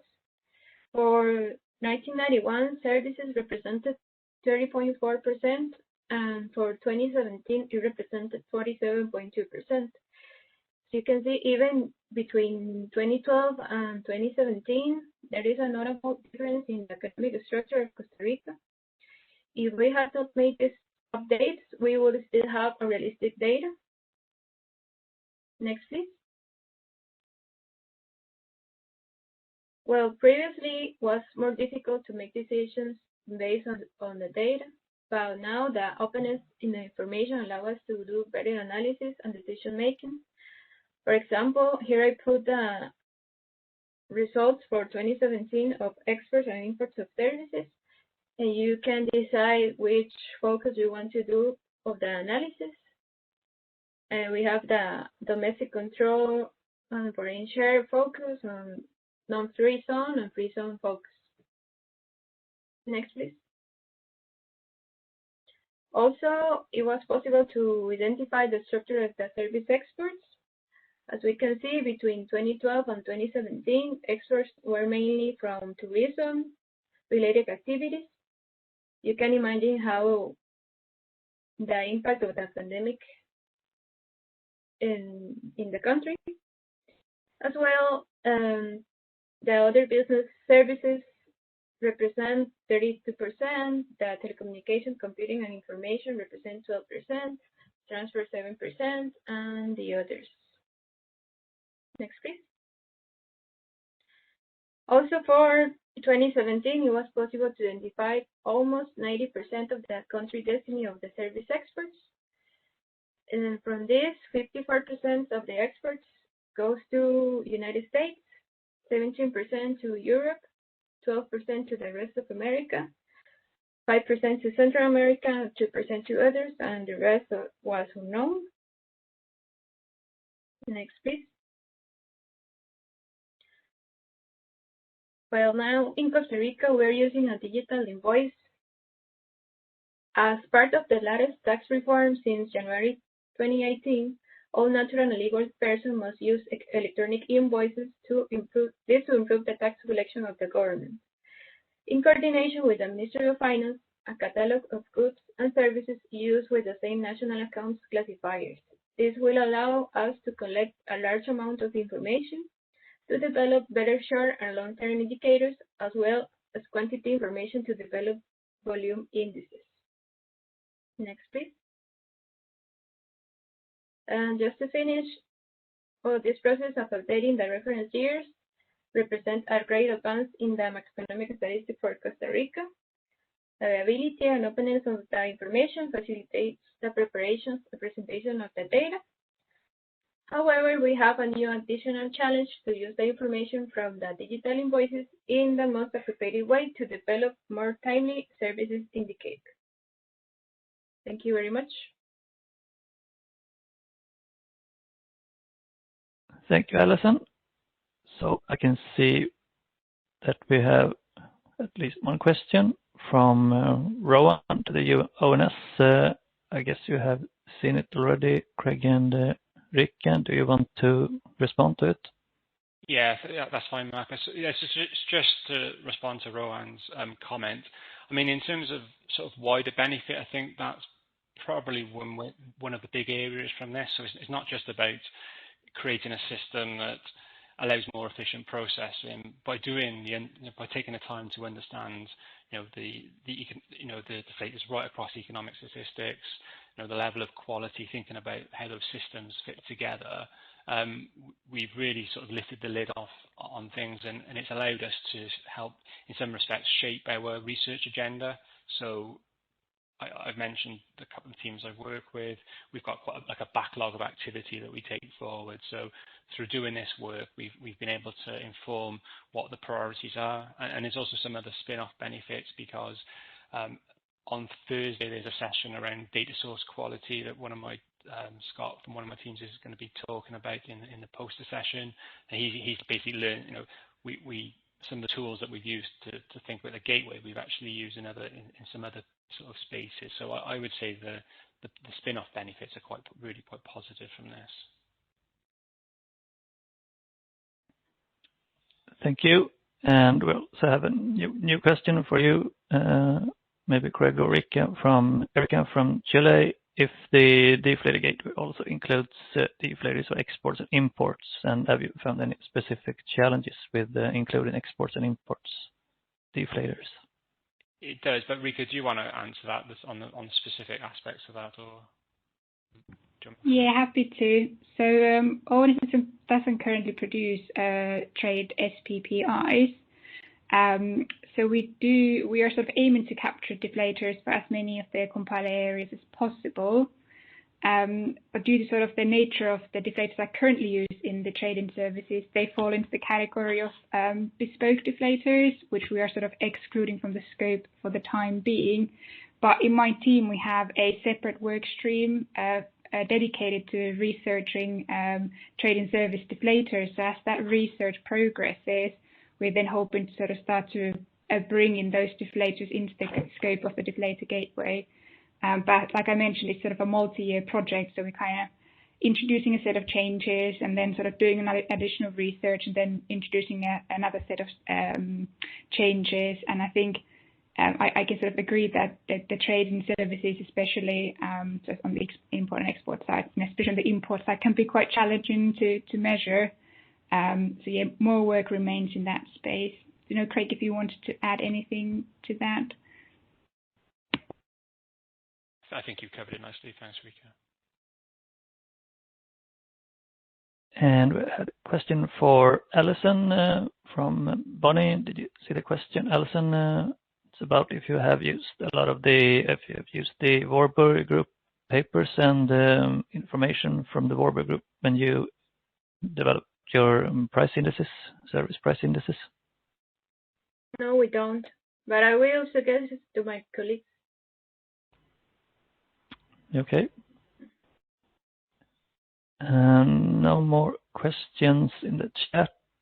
From what I can see, I was just thinking for the ONS, is this just the annual accounts that you're talking about when deflation, or is it also the monthly and quarterly deflation that will be done in this deflator team? So the Deflator Gateway system will be able to supply deflators on monthly and quarterly frequency. So systems that produce outputs of monthly frequency, they will be able to get their deflators from the Deflator Gateway as long as they kind of fall into the category of in-scope deflators, and same thing for quarterly. And I think the annual side comes in through the changes. So as Craig mentioned, we have a sort of annual change package cycle that kind of determines when we introduce changes. So if a system has a monthly input, they still kind of have to follow the annual Blue Book change package. Don't know, Craig, if you wanted to add anything else.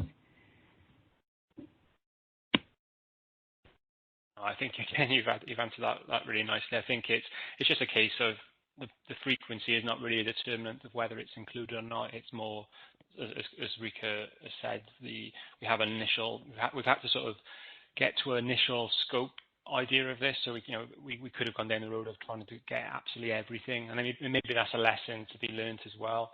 Is in the early part of this thinking, when we said Deflator Gateway, by definition that meant everything, and what we've actually settled on there is something that we believe will deliver significant improvement, but it feels manageable, and we will, we don't see this as a one-year development program. We see this as an ongoing piece of work that will continue to evolve and improve it and add extra bits, and it ties in nicely with other developments that we're doing. As we develop, now that we have this gateway, we can kind of be very clear on how that's moving forward and tie the things together.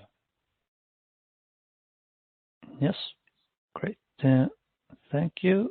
Any more questions at all? No.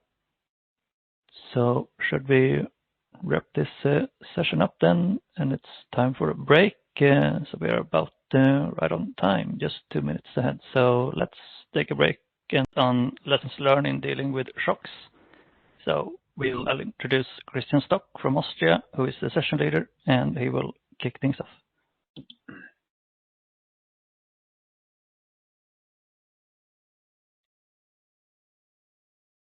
Yeah, hello everybody, and welcome to the session about lessons learned in dealing with shocks. I will give a short overview of the content of the presenters. Next slide, please. So the presenters are Ruth Wiesner from Israel and Jonathan Weinhang from the US BLS. The discussant is Rohan Draper, Sweden, who prepared also a presentation for this session. At the end of the session, there should be time to discuss questions. So you are invited to raise again questions in the chat after the presentations. Next slide, please. So we will hear about the effects of the COVID-19 pandemic on response rates. Response rates depend on various things. For example, on the survey type, is it a mandatory survey or a voluntary survey? But also on specific things like the pandemic, for example, on government issues, stay-at-home orders or mandatory shutdowns of non-essential businesses. And it's interesting to see which sectors experienced large declines in response rates. The next issue will be seasonal adjustment and variance statistics. So how seasonal adjustment and variance statistics are affected by the COVID-19 pandemic and possible solutions to this problem. Next slide, please. We will also hear about the effects of the COVID-19 pandemic on index weights. When using, for example, a Sppis index formula with fixed weights over a set period of time. But there are also other index formula possibilities that may be better suited in crisis. Next point is data collection. There are different possibilities to collect data. Because of the shock, data collection may change in the future. So next slide, please. The last two issues are index compilation and publication, also venues and price trends. So the presenters will give insight into imputation of missing data, for example, missing items, missing units, and also we will get insight into examples of service sectors. especially in the development of revenues and price trends during the pandemic, which still goes on. So after this really short instruction, now let's continue with the first presentation from Israel.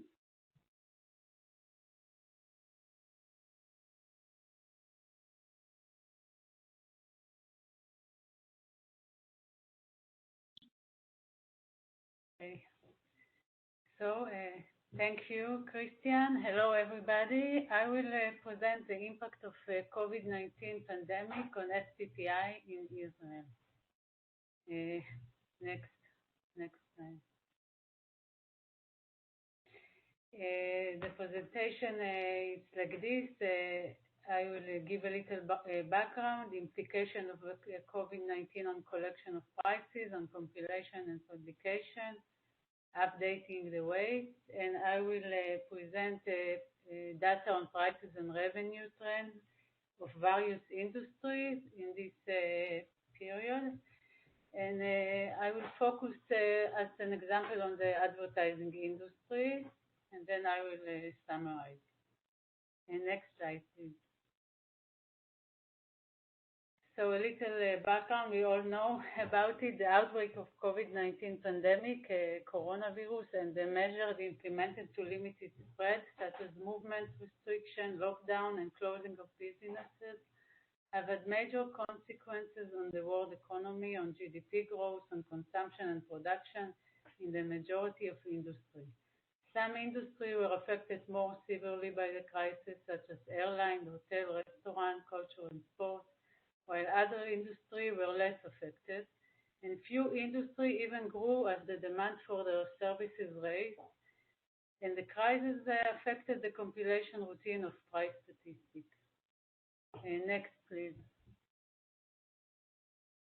In Israel, we have the system of prices, include the consumer price index, the producer price index of manufacturing for and the Sppi, the service producer price indexes, and the input price index of the input price index. In 2021, in January 2021, we update the basket of the consumer price index, the producer price index of manufacturing output for the domestic market, and the input price index of agriculture. About the consumer price index, it's a monthly index. We update the base year 2020 according to 2019 household expenditure survey with adjustment to 2020 prices. But for certain segments which heavily affected and negatively affected from the pandemic, such as fuel, passenger transport, recreational and cultural services, package holiday, restaurants, hotels, and even clothing. We made correction and adjustment of the weight for 2020 according to alternative data source, mainly credit card transaction. And we did this in order to reflect the change in the consumption pattern in this period, but we took only a third of the estimation for 2020. About the producer price, we update the basket at the base of 2020 according to data on distribution of revenue for 2019 with adjustment to 2020 price change, and the same we did for the input price index of agriculture. Next slide. What are we planning for 2022? We're planning to update the producer price of manufacturing for export, which is also a quarterly, the Sppi, service producer price index, quarterly indices, and the input price index of construction. Next slide, please. The service producer price indices are quarterly prices, started to publish in 2008. and include different industry. Every industry has a different base year. We have legal activity, accounting and bookkeeping, security, cleaning, management consultancy, employment activity, advertising, publishing, and under development, computer programming, consultancy, and related activity and information services. We plan to update in 2022 the Sppi and according to one base year. Next slide. So what was the impact of the pandemic on Sppi? You know that the demand, both the demand and the supply of services decreased. During this pandemic, business was temporarily closed. Business provided limited services. Company worked with reduced staff, responded to work from home. Sppi staff worked at an emergency format and remotely. It was harder to contact respondents. It was harder to achieve cooperation. But we collect data usually via email, phone, and internet, so that makes it easier to continue the collection routine. Next slide, please. So the implication on Sppi of the COVID-19 was on collection of prices, and compilation of the index, the publishing of the indices, and updating the basket. Next. Collecting prices. Sppi are published quarterly, and prices list are the quarterly average or a price measured at a point in time during the quarter. In order to maintain collection of prices, prices were collected for the period when services were provided during the certain quarter. For example, in the first wave of the pandemic, we had lockdown from 10 March until 1st of May 2020, and prices were collected for January and February, reflecting the first quarter of the year. Prices for May and June were collected for the second quarter. So I just want to show that the quarterly indices make it more flexible to collect prices and compute the indices. Still, we have to make effort to communicate with respondents to ensure continuous cooperation, adjusting the preferred method and the timing of reporting, stressing the importance and continued dissemination of a reliable index. And as I said, data was collected through email, phone, or internet. And sometimes when it's needed, we make virtual meetings with the company instead of visiting them. Next slide, please.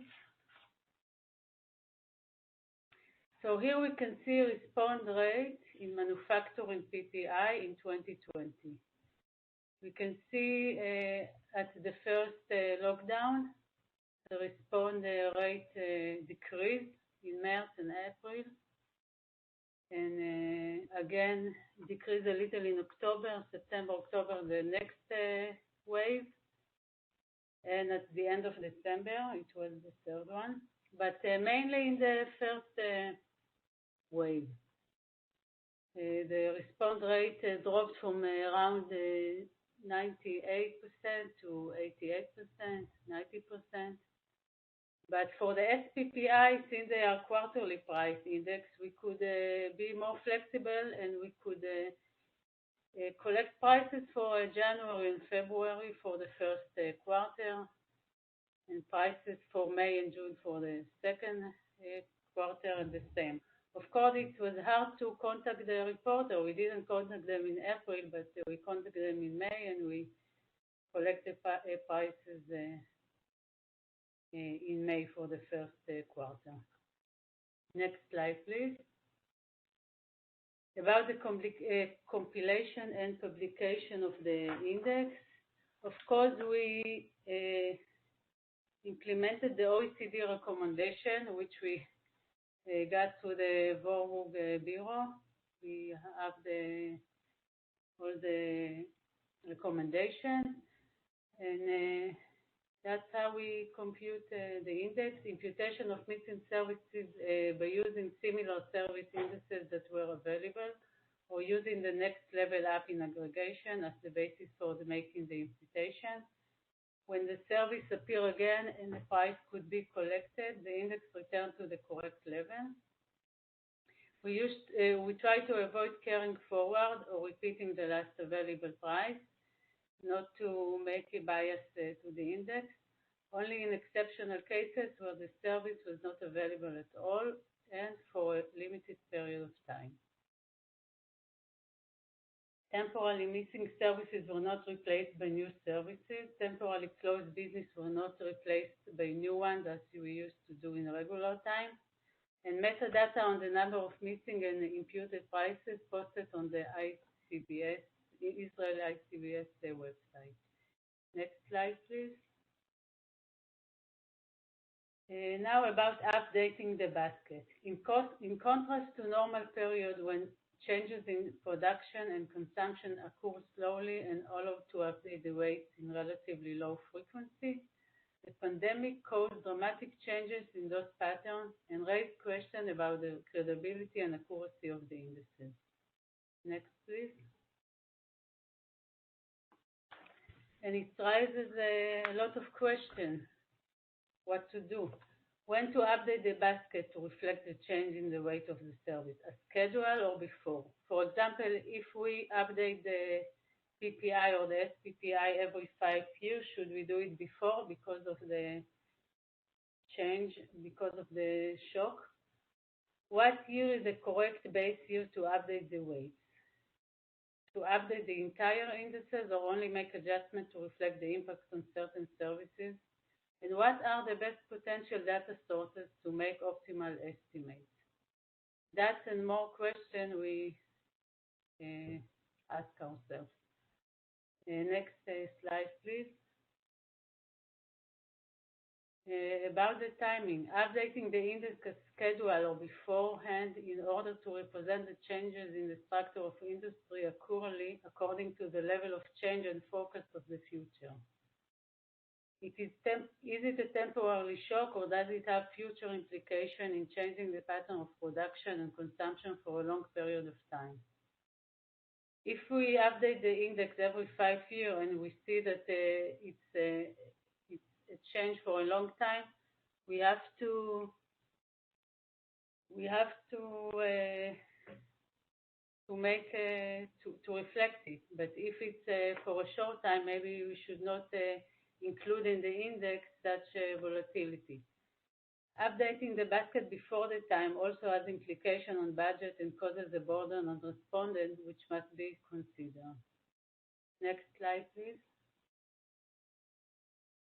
Thank you. In order to determine the scope, should we update all the index or only part of it?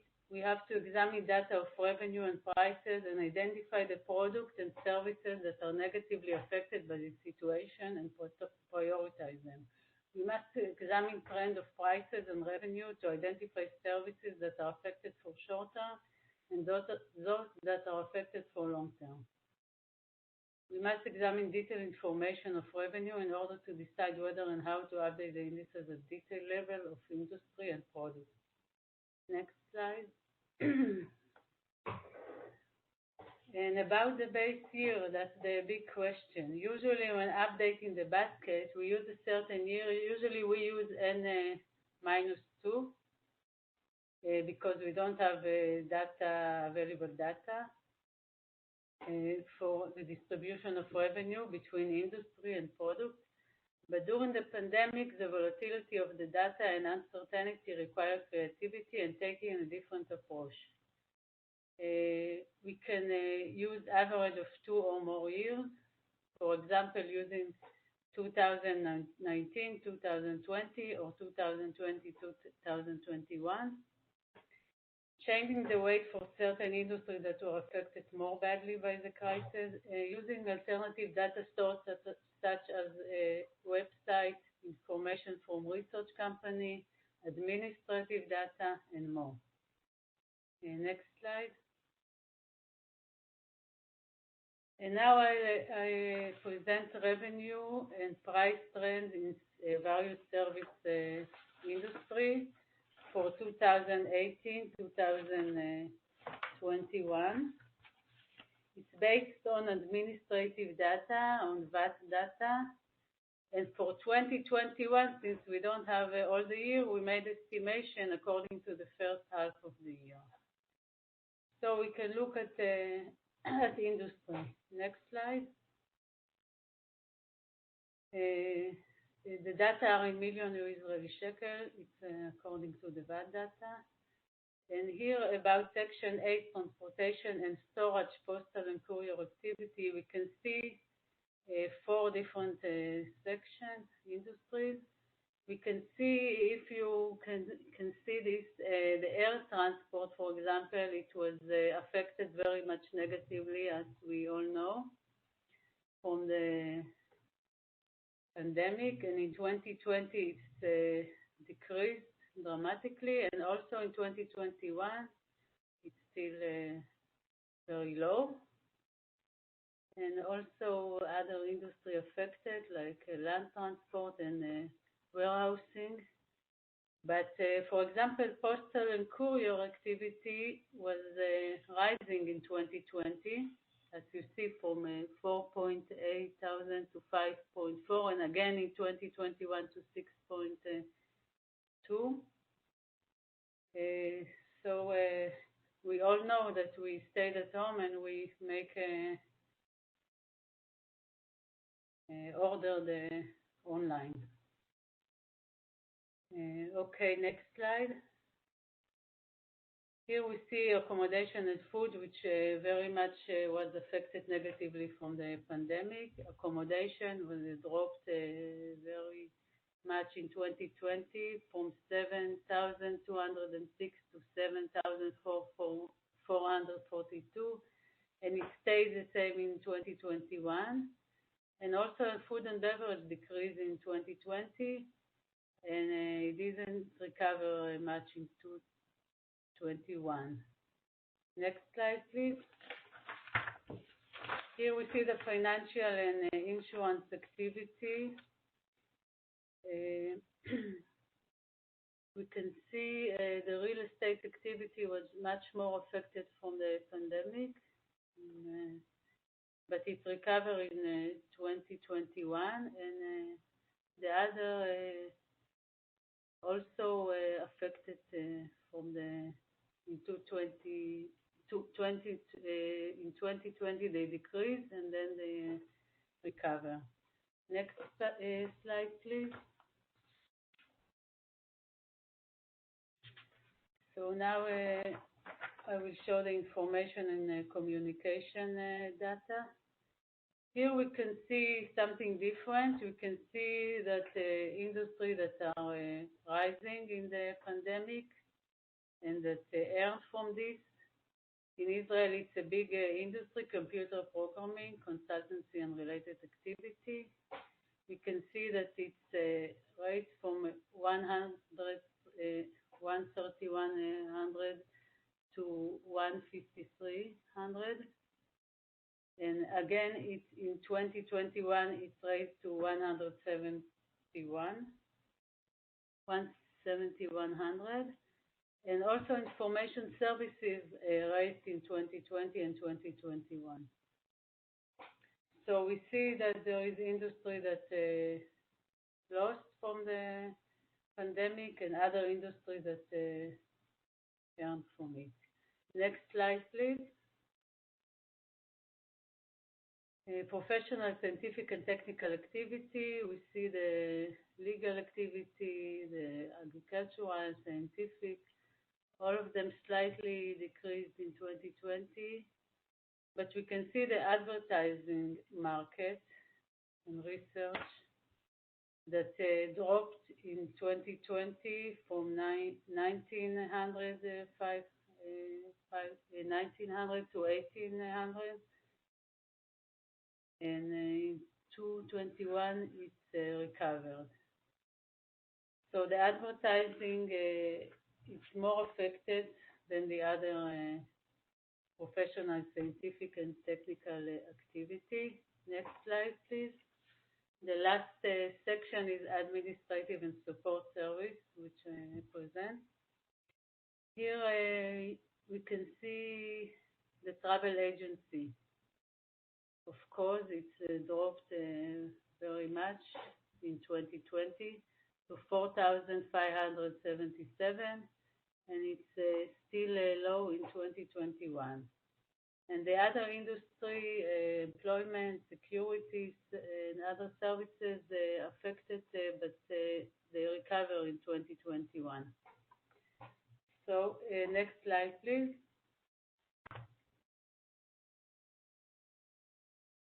Now I will show a little trend of prices after I show the revenue. So administrative and support services, we have a Sppi for employment, for security, for cleaning.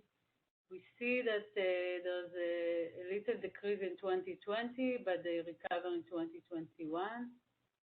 But employment doesn't much affected from the pandemic. Next slide, please.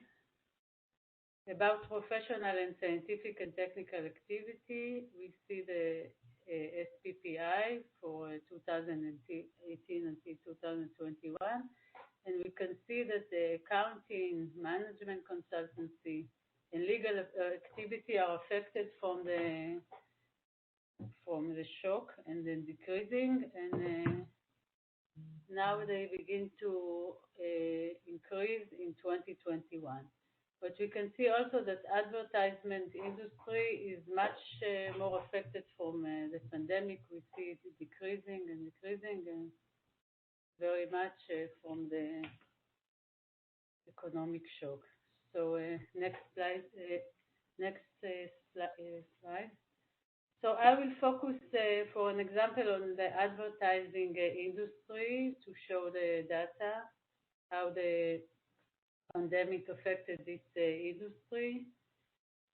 Because this industry was affected from the pandemic, it's closely affected from the economic situation.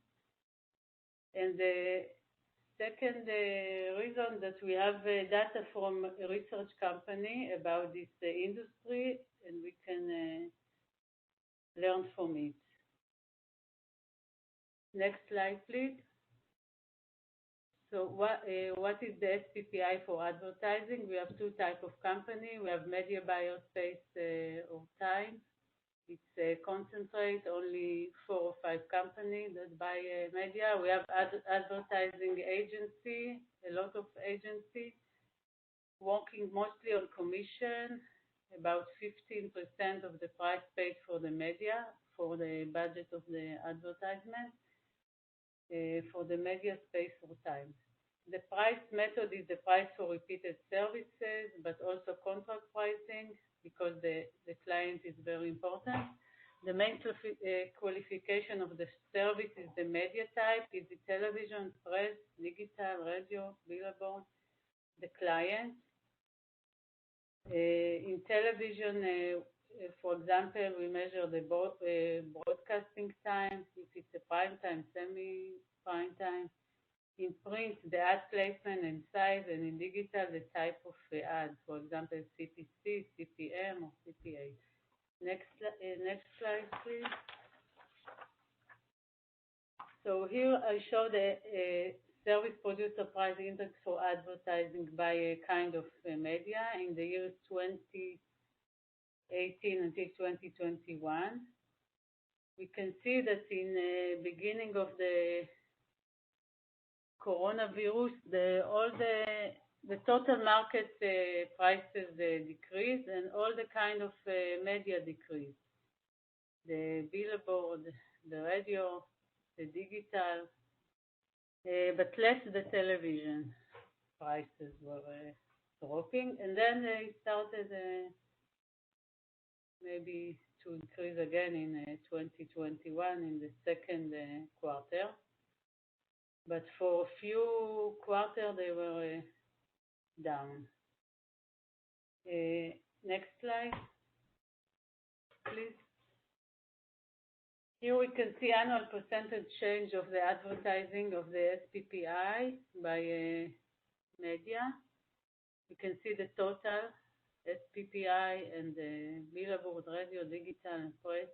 We can see that in 2020, the total Sppi of advertisement dropped in 12.8%, and the billboard dropped in 32.7%, the press in 60.2%, the radio in 11.3%, and the digital also decreased a lot in 24.2%. But in 2021, we can see, if we look at annual percentage change, we can see that it started to increase again. The market prices increased 3.7%, and the digital and the television prices increased. But it's the second quarter of 2021 compared to the second quarter of 2020. Next slide, please. Here we can see the market share of the different kind of media. This data is according to the research company, information company of the advertisement. It's called Sppis Media. They have every year the data about the budget of the advertisement and the market share of the various media. And we can see that in 2020, the market decreased, but the share of the television and the digital increased, and the share of all the other, the radio, the press, the billboard, and the cinema disappeared, of course. The share of the digital and the television it rise to more than to 82%. So all the other only 12%,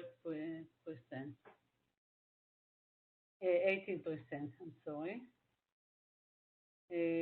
But this is, we know, we always were attached to the screens, and we didn't drive, so we didn't hear the radio, we didn't look, we didn't drive in the road, we didn't look at the billboard, so that's what but the total market decreased, but the share of the digital and the television increased. Next slide, please. So the impact on advertisement industry in 2020, Sppi for advertisement dropped by 12.8% in 2020, decline of prices in various media, in billboard, digital, printed press, radio, and television. Next slide, please. The impact on revenue and in market share, the total market decreased by 7.4 from 4,400 to 4,096 in million new Israeli shekel. But the market share, we saw that the digital increased by 8.1, the television increased by 1.1, the press decreased by 32.2, the radio decreased by 35%, and the billboard decreased by 44.2. So it's very dramatic changes, and we must take into account in order to update the index. But we have to decide what is the best year, and maybe to make average of more than 1 year. And not only the market share of the media, also the kind of client change and the company that publish change. And we have to take it into account. Next slide, please. Maybe it's the conclusion, summary. So I will summarize this. The COVID-19 pandemic and the lockdown forced on population challenged the production of price statistics in many countries. Negative continuous influence on producing Sppi in Israel. Production of Ppi and Sppi was least affected and for a shorter time than the Sppi.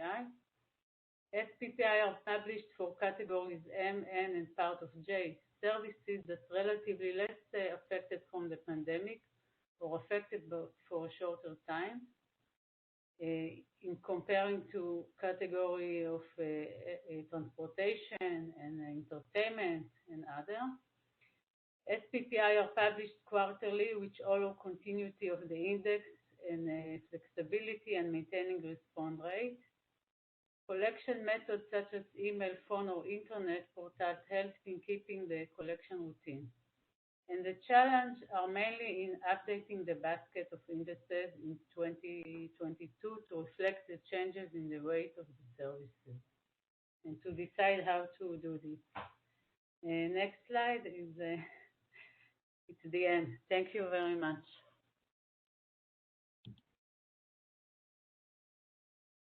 So thank you, Ruth, for your presentation. Our next presentation will be from the US.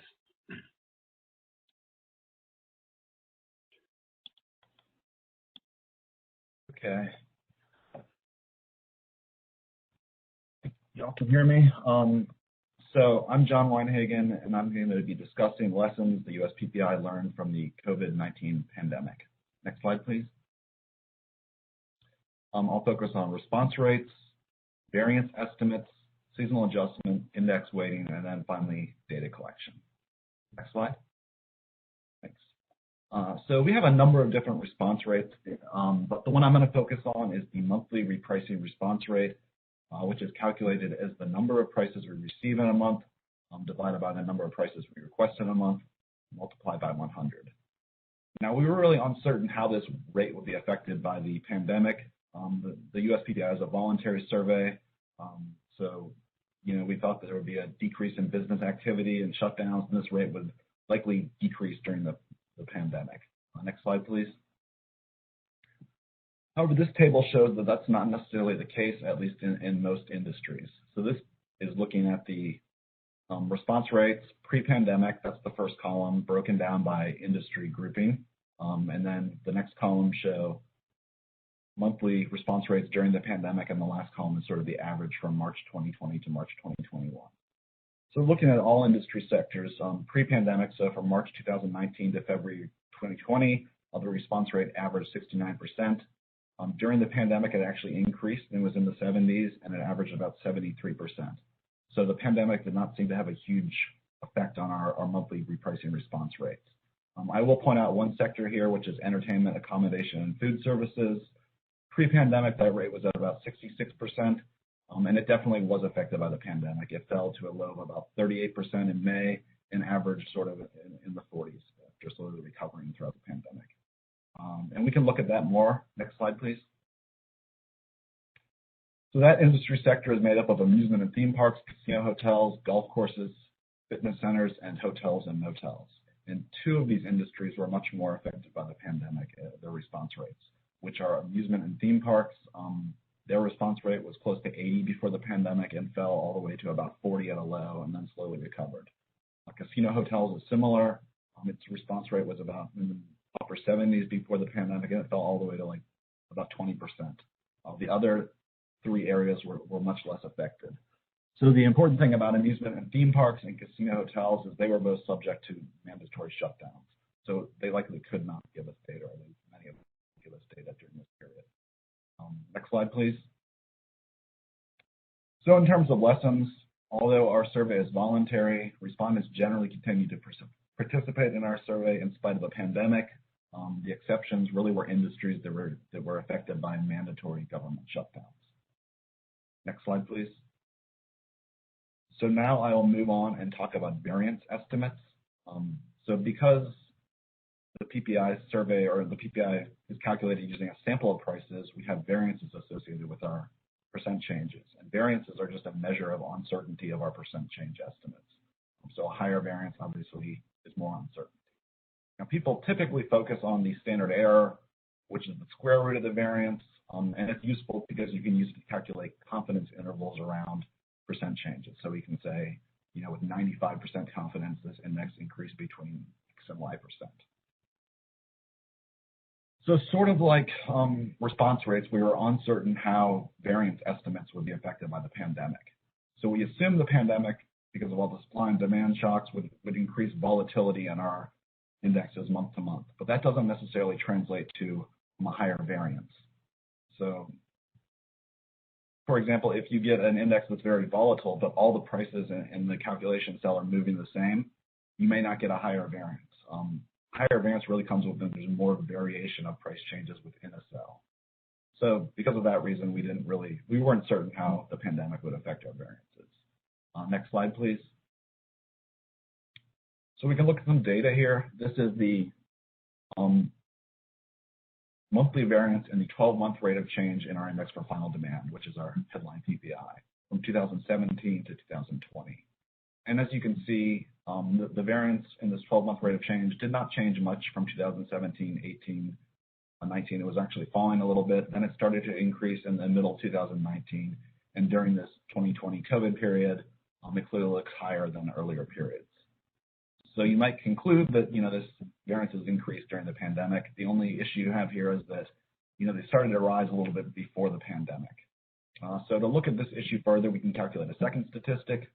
Next slide, please, which is the relative standard error.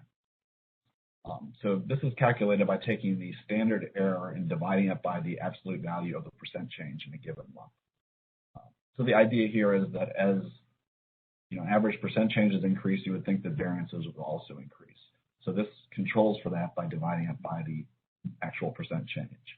And as you can see, this number is very, very steady throughout 17, 18, and it does start to rise a little bit in 19, but it's clearly much higher in 2020, and there are definitely some spikes in this number in 2020. So from this, we conclude that probably variances and standard errors did increase as a result of the pandemic. Next slide, please. So we can break down these variances a little bit more by different types of commodity. So this is looking at the relative standard error by commodity type within final demand. It compares 2020 to 3 previous years. So it's the average standard error in 2020 versus that in 2019, 18, and 17. So as you can see, for overall final demand, the relative standard error definitely increased in 2020 relative to other years. If we look at services, overall services definitely seem to increase. And we break that into 3 different categories: trade services, transportation and warehousing services, and services less trade, transportation, and warehousing. And for trade services, our variances did seem to increase in 2020, as well as for services less trade, transportation, and warehousing. Transportation and warehousing services did not seem to be affected much in terms of their variances by the pandemic. Next slide, please. So in terms of lessons, variances on average did seem to increase during the pandemic. The pandemic led to increased price volatility, which seems to increase the variability of price changes within our PPIs, leading to higher variances. These increases in standard errors were relatively broad-based, but some categories such as trade services and foods were clearly more affected than other areas. Next slide, please. So now I'll talk about seasonal adjustment. So seasonal adjustment removes within-year seasonal patterns from our data. It is useful for looking at sort of short-term trends. So to do seasonal adjustment, we use a filter-based approach that employs moving averages of historical data to estimate the seasonal pattern. And we typically would rely on 8 years of data to do that. So in 2020, many PPI series experienced really extreme price movements as a result of the COVID-19 pandemic. And we were concerned that this would affect our ability to not only detect seasonality, but also estimate seasonal patterns of indexes correctly. Next slide, please. So here's an example of this. This is the index for automobile retailing. This is a retail trade index, so it's a margin index measuring the margins that automobilers receive for selling the product. So we're reflecting the price they sell the product for, less what they paid for it. And it includes both used and new cars. And this is data from January 2013 to December 2020, which is the period where we use to estimate seasonal factors with. So as you can see, this index sort of declined over most of this period. It was steady, then it fell for several years. And then in 2020, you had this massive, I think it's about a 60% increase in this index. So much different movement in 2020 than the previous years. Next slide, please. So how does that affect seasonal adjustment? I'll start off by looking at a seasonality test, which is an F of S test, and I'm comparing data 8 years ending in 2019, the F test, versus 8 years ending in 2020. So pre-pandemic data versus data that includes the pandemic. So typically, this statistic should be over 7 to indicate seasonality. So if you look at the pre-pandemic statistic, it's 9.658, clearly indicating seasonality. It falls all the way to 1.73 during the pandemic when you include that data. So it's no longer showing seasonality. So clearly, this extreme price movement has affected our ability to detect seasonality. Next slide, please. So this compares seasonal factors, again, those estimated with data through 2019 to those estimated with data including 2020. Seasonal factors are essentially the seasonal pattern of an index, so the within-year pattern of an index. And you don't expect this to change much from year to year because seasonality by nature doesn't change much from year to year. So the problem we have here is that, particularly if you look at from May to June, once we include the COVID period data, you're expecting a rather large increase seasonally that was not expected before. So we're getting pretty big changes in our factors. So we're not really confident that our factors will be accurate in 2020. Next slide, please. So what can we do about that? There's something called intervention modeling, which is essentially estimating and removing the effects of non-seasonal events prior to testing them for seasonality and developing seasonal factors. And you do intervention modeling using sort of a time series model that includes different variables to account for non-seasonal extreme price movements. Next slide, please. So here we did implement an intervention model for automobile retailing, and here's the F test after we included that model. So now it's 9.968. So again, it's indicating seasonality. So we were able to detect seasonality again after we included the intervention model. Next slide, please. And here are the seasonal factors. So now the seasonal patterns estimated with 2020 data look much more similar to those estimated with 2019 data. So we were sort of able to conclude here that the intervention modeling did allow us to detect seasonality and accurately estimate the factors. Next slide, please. So the example I showed you was just one series, but this is sort of indicative of what happened to many PPI series during 2020. So intervention modeling takes a lot of work, so we don't do it on all of our series, but we really had to increase the scope of it during 2020. We went from 41 series in 2019 to 76 in 2020 and increased the total number of interventions by about 64%. Next slide, please. So in terms of lessons, a large shock like the COVID-19 pandemic required a lot of resources to be reallocated to intervention analysis. The good news is that intervention modeling was effective in mitigating the effects on seasonal adjustment. Unfortunately, we'll have to dedicate these resources for quite a long time because we use 8 years of data to estimate seasonal factors, so this COVID period data will be in there for quite a while. Next slide, please. So now we'll move on and talk about index weights. So the US PPI is calculated using a modified Sppis index formula. And that basically uses fixed weights over a set period of time. Our weights are based on value of shipments and revenue data from the US economic census. We use the 5-year census, so we update our weights every 5 years. Next slide, please. So ideally, our weights will reflect the share of revenue for a product or industry relative to the other products or industries in the index. Now, when you have infrequent weight updates, they can become problematic when revenues are shifting relative to each other over time. So the COVID pandemic is a very good example of this. It led to very large non-symmetrical shifts in production patterns, and this clearly caused us concerns over the accuracy of our weighting. Next slide, please. So here's some data just to show you that.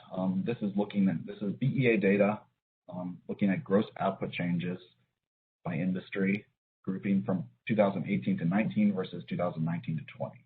So if we look at all industries, output fell by about 2.9% in 2020, but this was not at all symmetrical. So for example, transportation and warehousing services fell 15%, the gross output, retail trade rose 3.7%, arts, entertainment, recreation, accommodation, and food services fell 25%. So there are really large asymmetrical changes happening in 2020. If you look at the 2019 changes, there's some differences there, but it's clearly much less so than 2020. Next slide, please. So ideally, under conditions where revenues are shifting relative to each other, we would not be using a modified list variance formula. We would want to update weights each period, and some different formulas can do that. So if you were using like a chain-weighted Tornquist formula or a chain-weighted Fisher index, they would take an average of the revenue between the previous period and the current period and use that for weighting. And that would be much better at reflecting these changes in revenue. Unfortunately, for the US PPI, we really couldn't do that in real time. We have systems limitations, so our systems can't calculate these formulas as of now, and we have data limitations, so we don't really have the data in real time. So there wasn't much we could do about our weighting problem. Next slide, please. So for future weights, we'll be updating our weights probably in January 2023, and we will implement 2017 economic census data. So it will be pre-COVID data that we're implementing. And our hopes are that production patterns will return to historically more normal levels, and our weights will be as accurate as they have been in past weight updates. But from looking at this, you can see that our weights clearly are old when we implement them. And one of our projects we're thinking about is trying to move to more of an annual weighting update that other countries do. So that brings us to countries that do annual weighting updates. They typically introduce these with a lag. So you might introduce 2020 weights in 2021 or 2022. So we kind of think that using this 2020 data would be very problematic in future periods. The weights would really probably not reflect production patterns of the year they're looking at. So if it was the US, I think we would probably delay the 2020 weight update and stay with maybe 2019 weights, or an alternative would be to estimate weights, so you could then use historical patterns, time series models to estimate weights in 2020, what they would have looked like had COVID not happened, and maybe use those. But that would be a lot of work and also difficult. Next slide, please. So in terms of lessons, a Sppis index formula can be very problematic when shocks affect revenue shares disproportionately. The problem occurs not only during the period of time of the shock, but also when data from the shock is being subsequently used for weighting other periods. So the best solution to overcome these problems would be to use a chain-weighted superlative formula. And hopefully that is something we can think about moving towards in the future. Next slide, please. And finally, I'm going to talk about data collection. So the pandemic really changed the manner in which PPI initially collects data from respondents. Again, the US survey is voluntary, so we would typically, pre-pandemic, we would go to an establishment and try to get them to sign up to be part of the PPI survey, and we would do that with an in-person visit. In mid-March, all in-person visits were suspended. Next slide, please. So we had to come up with other ways to try to do this initiation process. And we did it several different ways. We did initiation by phone, and then we also did it through video conferencing. And then we supplemented this phone and video conferencing through email. So we developed email templates to help us better connect with respondents. And we also developed other resources to facilitate the use of video conferencing. Next slide, please. So in spite of these efforts, we still experienced difficulties. We found businesses that were temporarily shut down, businesses that were shut down and uncertain whether they were going to open again, businesses that were unreachable, and businesses on very reduced capacity, so they didn't want to cooperate as much necessarily. Next slide, please. So the lack of in-person visits did seem to affect our ability to collect data. Our transmittals, which are both negative and positive responses from data users, declined by about 9% in 2020. But I will point out that this number has generally been declining over time, so probably not that entire 9% was due to COVID. It probably just made it somewhat worse than what we've been seeing. In terms of positive transmittals, those did fall by about 8.5% in 2020, and that trend was not necessarily going downward like total transmittals. So it did seem to affect the amount of positive responses we got. Next slide, please. So in terms of lessons, data collection and initiation is clearly more difficult during the pandemic due to the inability to conduct in-person visits. The efforts we did institute offset these difficult somewhat, but were only somewhat effective in minimizing our reduction in data collection. So in the future, we now have these new methods of data collection, and we'll probably be less reliant on in-person data in the future, and hopefully that will help if a situation like this ever comes along again. Next slide. And here's my contact information, and that concludes my presentation. Thank you. So thank you, Jonathan, for your presentation. I think we have one more presentation from our discussant, Rohan. Thank you very much, and a big thank you to Ruth and John there. And I'm joined a co-discussant today with Marcus as well. And I think first and foremost, one can reflect when you get these wonderful practical experiences on something that's perhaps a Voorburg aspect, which is this sharing of knowledge and learning from one another. So I think I say on behalf of everyone a big thank you to Ruth and John for sharing and putting together that wonderful overview of your efforts throughout the pandemic and the way you've been combating that. The second thought is this sense of getting back to the fundamentals to solve these challenges of our time. And these aspects that you're touching on, they really get to the heart of what we go through when we develop indices. So it's nice to, almost poetic, to go back and reflect on those aspects and see how they're holding up.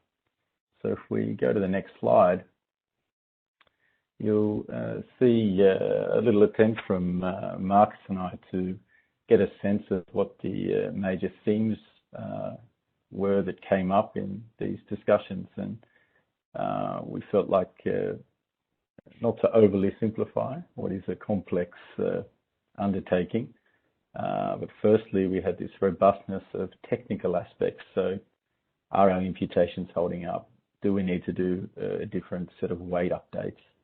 Are our seasonal adjustment factors robust? Do they need an adjustment? Are they a part of quality? How does that impact things? How invasive is the imputation, and therefore how does the seasonal adjustments come to play? Variance estimates, response rates, standard error. And that perhaps is a little segue into the availability of point-in-time metadata that allows us to make point-in-time inferences about the quality and the representativeness of our outputs. So giving us that context now, and of course in the future when we get asked by our users what happened then. So providing us that very important context. And I know that those sorts of metadata or explanatory statistics about our SPPIs has been up for discussion a number of times. The next, I guess, banner we can put under or theme is that robustness of operational aspects, and that also came up in both presentations.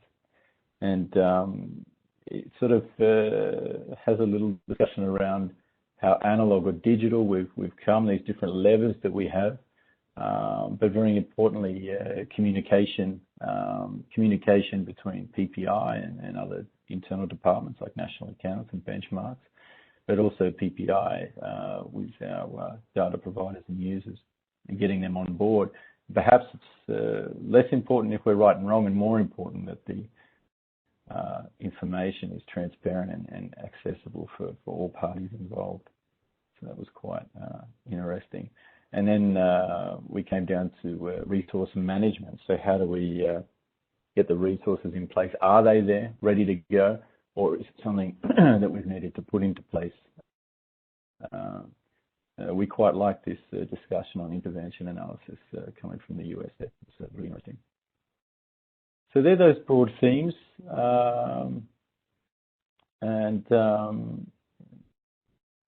This sort of begs a few questions. We might not have time for such questions today, but I'll throw them out there and then we can perhaps come back to them at another time. But the first was operationally. It's a little question towards Israel. You don't have to answer right now, but it seemed like there was this very much a mobilization of resources and efforts, and you had this wonderful turnaround of your response rates from what was quite severe decline, or not a severe decline, it was a mild decline in the grand scheme of things, relatively speaking, to then picking that back up quite quickly. second question, a little bit more technical, over to John, and this was how the BLS intends to ensure that these interventions are not sort of like a one-way street, but that interventions that are made going into the crisis are also reflected upon and perhaps reviewed going out of the crisis. So again, avoiding that one-way street application. But Marcus and I will continue on. We've got some experiences from Sweden that we'd like to share as well in the spirit of all things Voorburg. So please go to the next slide.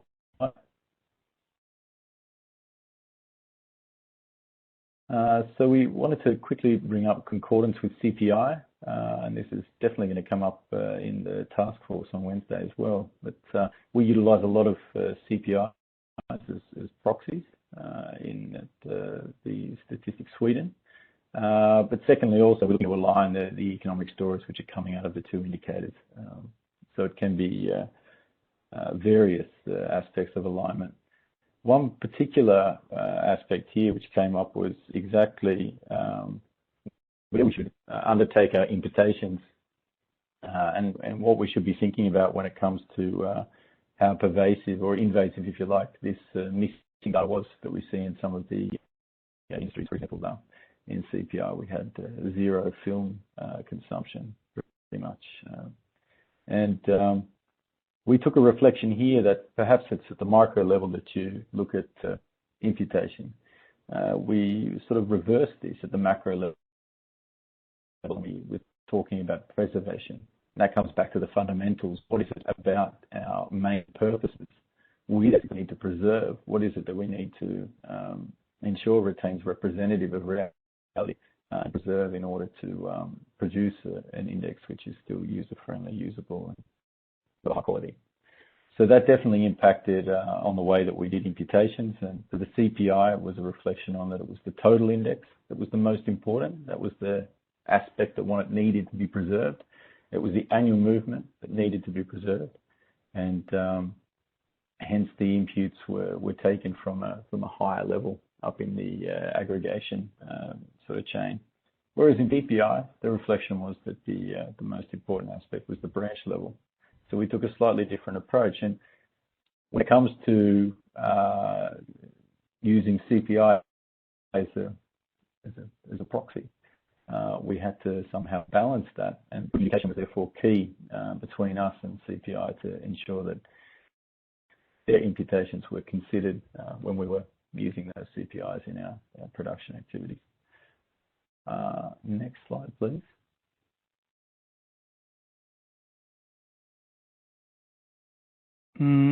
Yes, so well, on the data collection for the PPI, just overall, we Statistics Sweden made changes to the provider contact or just the information letters to all surveys and also for the PPI, of course. And we had a text that specifically said that we understand that it's a tough period for all businesses, and yeah, but it's important that you respond to our service, especially in these challenging times. And it's, I think, and so in general, we maybe suspected that we would have more non-response during the pandemic than we actually had overall in the whole Statistics Sweden. But specifically for services, we had a slightly higher non-response in 2020, but the rates have been declining, so to speak, or the non-response rates have been going up, I should say, for the last few years. So it's maybe not just due to the pandemic, but it's been, rising for the past couple of years. So it's hard to say what is actually the pandemic and what is just the regular trend, but it's a slightly higher non-response, but not as large as maybe you saw in some of the US product groups or industries. But what we did see was that there was increased number of non-transactions, especially in the first to third quarter in 2020, especially in some industries.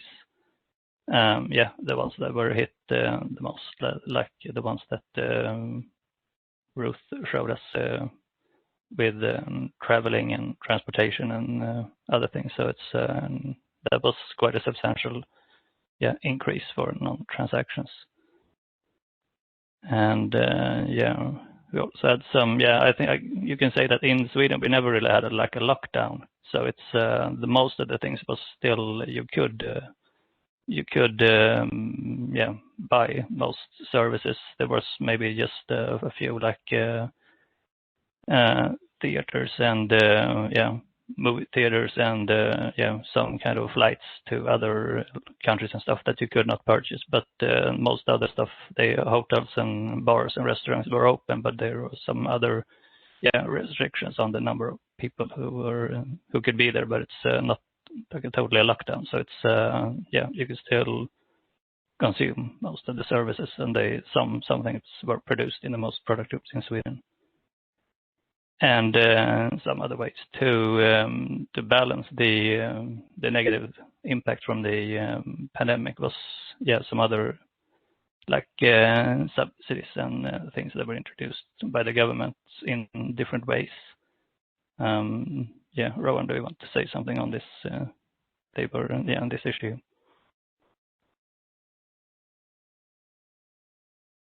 Yeah, we had some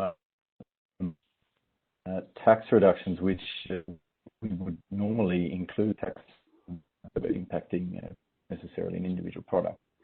But actually, they were a subsidy, even if they were disguised as a tax reduction. It's just a more convenient way for the government to roll out a subsidy to companies. And that was a little bit of a challenge. We didn't necessarily recognize that immediately, but after some good internal discussions and again, back to that communication, getting all the stakeholders involved and on board and discussing through the challenges, we came to that conclusion that it was in fact more so a subsidy on production. So if we hadn't picked that up, then it would have had quite a dire effect on the contract escalation that's connected to that, because there would have been this double effect for companies that would have got a tax reduction themselves on their production activities, but then also the contract would have had a tax reduction. So it would have been a double effect, and that was completely outside the bounds of what that was purposed for. Next slide. Yes, and about weights, like Ruth said, in Israel, in Sweden, we have annual updates of weights, and we usually have them from the year -2. And we price update the weights to the last period of Y-1. So it's the last period of the previous year, and we use that period to chain link the index for the coming year. But so that's how we usually do it. So for 2020, we use the weights for 2018, and we price update into the last period of 2019. And they were set, of course, before the pandemic hit. So it wasn't really an issue to change the weights in 2020. But coming into 2021, we would use normally the weights on 2019, and we would assume at first that it's not a problem, the pandemic won't show up, and we will just do our regular routines. But then with the discussions with both with the Sppi and with the other Nordic countries, we started to think that we actually want to show the effects of the pandemic because we do not want to use the weights from Y-2, really. It's just a matter of that the data is not available, like Ruth said. So we want the weights to be reflective of 2020 and 2021. So then we had to rethink how do we do this because there is no data for the full year of 2020 when we need the weights for 2021. So we decided to use the SDS data, the short-term statistics production values for the first 10 months of 2020. And we used them to update the weights for 2021. And it's not the perfect data to use, basically, but the PPI has product weights on a detail level, and the SDS data is industry level on a more higher level. But it's when we looked at the data, they were, and also like Ruth showed us, there was really large declines in a lot of industries. So it's really quite clear that we had to do something about these industries, because otherwise, or product groups, and otherwise they would be just have too much weight, basically. And so we decided to correct those weights that had a large decrease in 2020. And also, actually, just like also Ruth said about the courier activities, that activity actually went up maybe some 30% or something. So the turnover increased in the courier activity. So yeah, the weight also had to increase in that industry.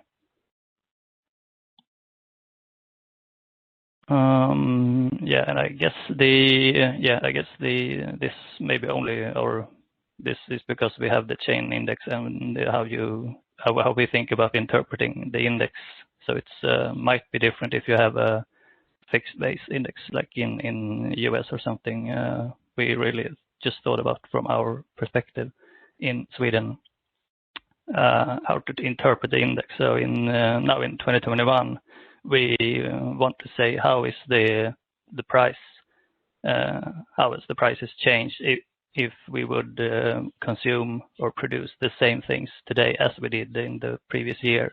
So that's how you should interpret the index.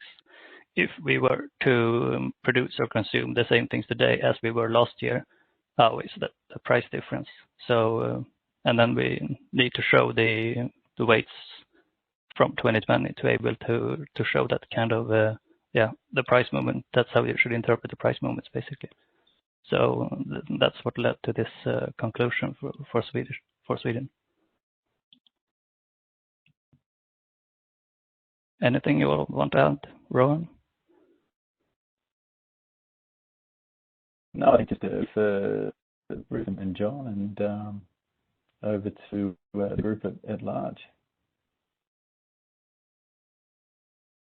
So many thanks for your presentation and comments on the topic. I see there is one question in the chat from Christian, again Austria, but I think we are running out of time. So maybe we can collect questions in the chat and answer them a little bit later after the session.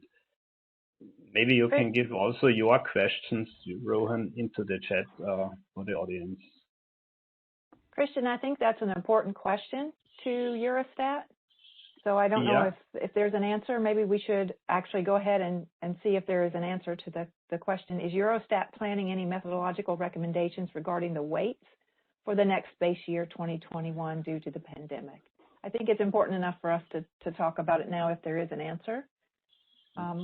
Our representative, I guess it's Thomas Jagers from Eurostat. I don't know if he's here or if he has an answer. So.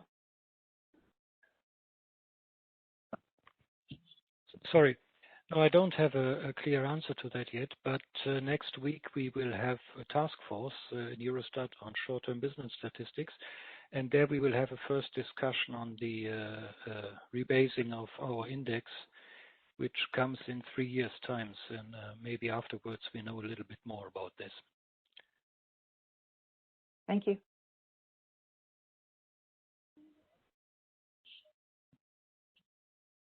So if there are no more questions, and due to the limitation of time, I think we can finish the session. Or is there another question? Yeah. From Rohan Draper, operationally, how did Israel mobilize resources to react to the challenges of the pandemic?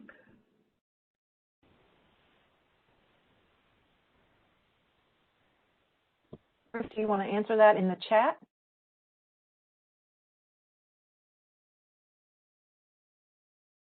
Yes, I will try to, but what exactly do you mean by mobilize resources? How we allocate resources to react to the challenge? Oh yeah, I'm just putting the questions there because Christian wanted to have a record, but no expectation they have to be answered now. But it's about how you mobilized. It seemed like you had a very deliberate effort once you saw that your response rates were dropping, and we could see in your data that you recovered quite quickly. So it's just a reflection on if you have something built into your operations that could turn that around, or if it was more of a spontaneous, we need to react quickly and you sort of skirmished some sort of solution together within a small amount of time. That makes sense. I think we just react at the time. We didn't have something planned to do with this. We just adjust our reaction to this situation, and but I have to think about it and maybe to answer later. But of course, we try to do all kind of things in order to get a response, to get contact with the respondent, to contact them at home, to know the mobile phone, or I have to look. I will answer later in the chat. Okay. Fantastic. Yeah, no pressure to answer straight away. Yeah, and one more question from Rohan for John. If it is time. I think we have to move on to the next section. Okay. I think John will be able to answer that one in the chat because we do have plans. I can do it in the chat. Right. All right. Thank you, everyone. Thank you. Thank you, Christian. We are going to move on. It seems to me that every time I get on today, I'm asking you to do homework, but this is another thing. We sent you the strategic plan, these slides. You should be familiar with them. We sent them to you a few weeks ago for you to consider our strategic plan going 5 years forward. Next slide, please. So the Voorburg Group has been working against the 5-year strategic plan covering 2017 to 2021. Now we have a requirement to do a new strategic plan starting next year through 2026. The Voorburg Bureau was very busy to begin this update process because, as some of you remember, in Croatia, we spent a large portion of the meeting voting and doing things to develop our 2017 to 2021 strategic plan. We cannot do that with the shortened and virtual format. So we decided the Voorburg Bureau would take on the task as a task force and give you a proposal for the strategic plan. We sent you the strategic plan so that we could get comments beforehand. I know Marcus and I have not received any yet, so we are expecting comments if you would like to see changes. This is a proposal, and it has to be agreed upon by the Voorburg Group and the delegates. So we hope to have it done in the year. We hope we make progress here and get your input during this meeting so that we can finalize it after the meeting. Next slide. The Voorburg Bureau members who work so hard, I've already introduced them, so we can go to the next slide. Thank you to all of you who work so hard. We have proposed, this is a proposal, again, the Bureau has proposed updates to our mission, our vision, our objectives, and our work plans. I won't go over these here as you've gotten the slides before. Next slide. For now, what we're asking you to do, the focus here is to focus on agreeing on the mission and the vision and the objectives and the work plans. Other sections of the strategic plan will be updated in due time after the meeting and circulated to you after the meeting. But we need to have comments from you before the end of 2021. We want you to, this is interactive, we want you to suggest amendments, deletions, or additions to what has been proposed. Ideally, we wanted you to comment in advance of the conference, but we didn't receive any, and I hope that the lack of response was because hopefully we've done a pretty thorough job of laying out our objectives. I hope that's the case. If not, please tell us. Written comments should be sent to myself and Marcus and Craig Taylor, who was instrumental in getting this as far along as it is. He took the lead in development of the objectives and sharing in electronic format and getting us together. He really was instrumental. We're going to hand it over to him in just a minute. Next slide, please. we have a new proposed mission.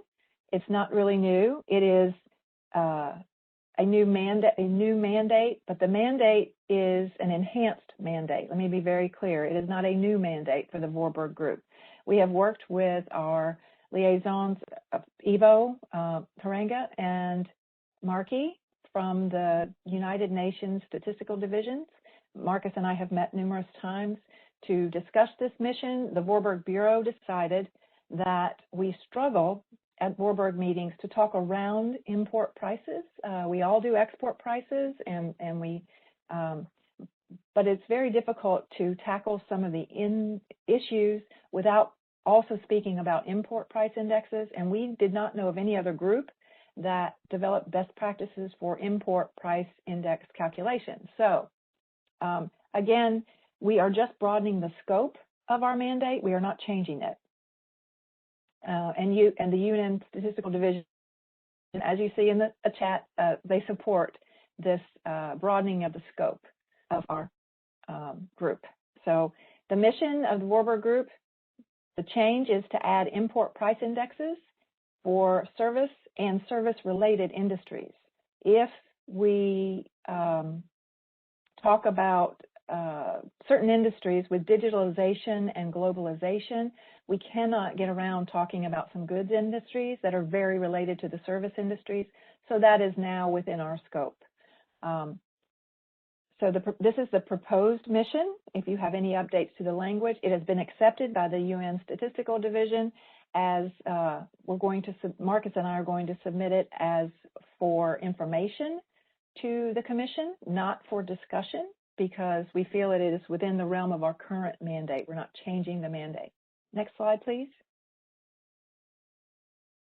Now the vision. Next slide.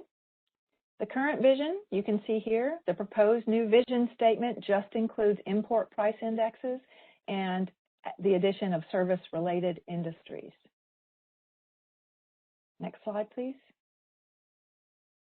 Okay, I'm going to hand it over to Craig Taylor from the ONS from the UK, as he was so instrumental in helping us develop these proposed objectives. Craig? Yeah, thanks, Bonnie. So in the interest of time, I'm not going to take too long to go through these, but just thought it would be useful to summarize the content. So just to sort of highlight, the annex to this pack has got the actual wording of all the detail of the objectives and the work plan. So I'll just go over the next few slides, summarize some of the high level points. So the next slide, please.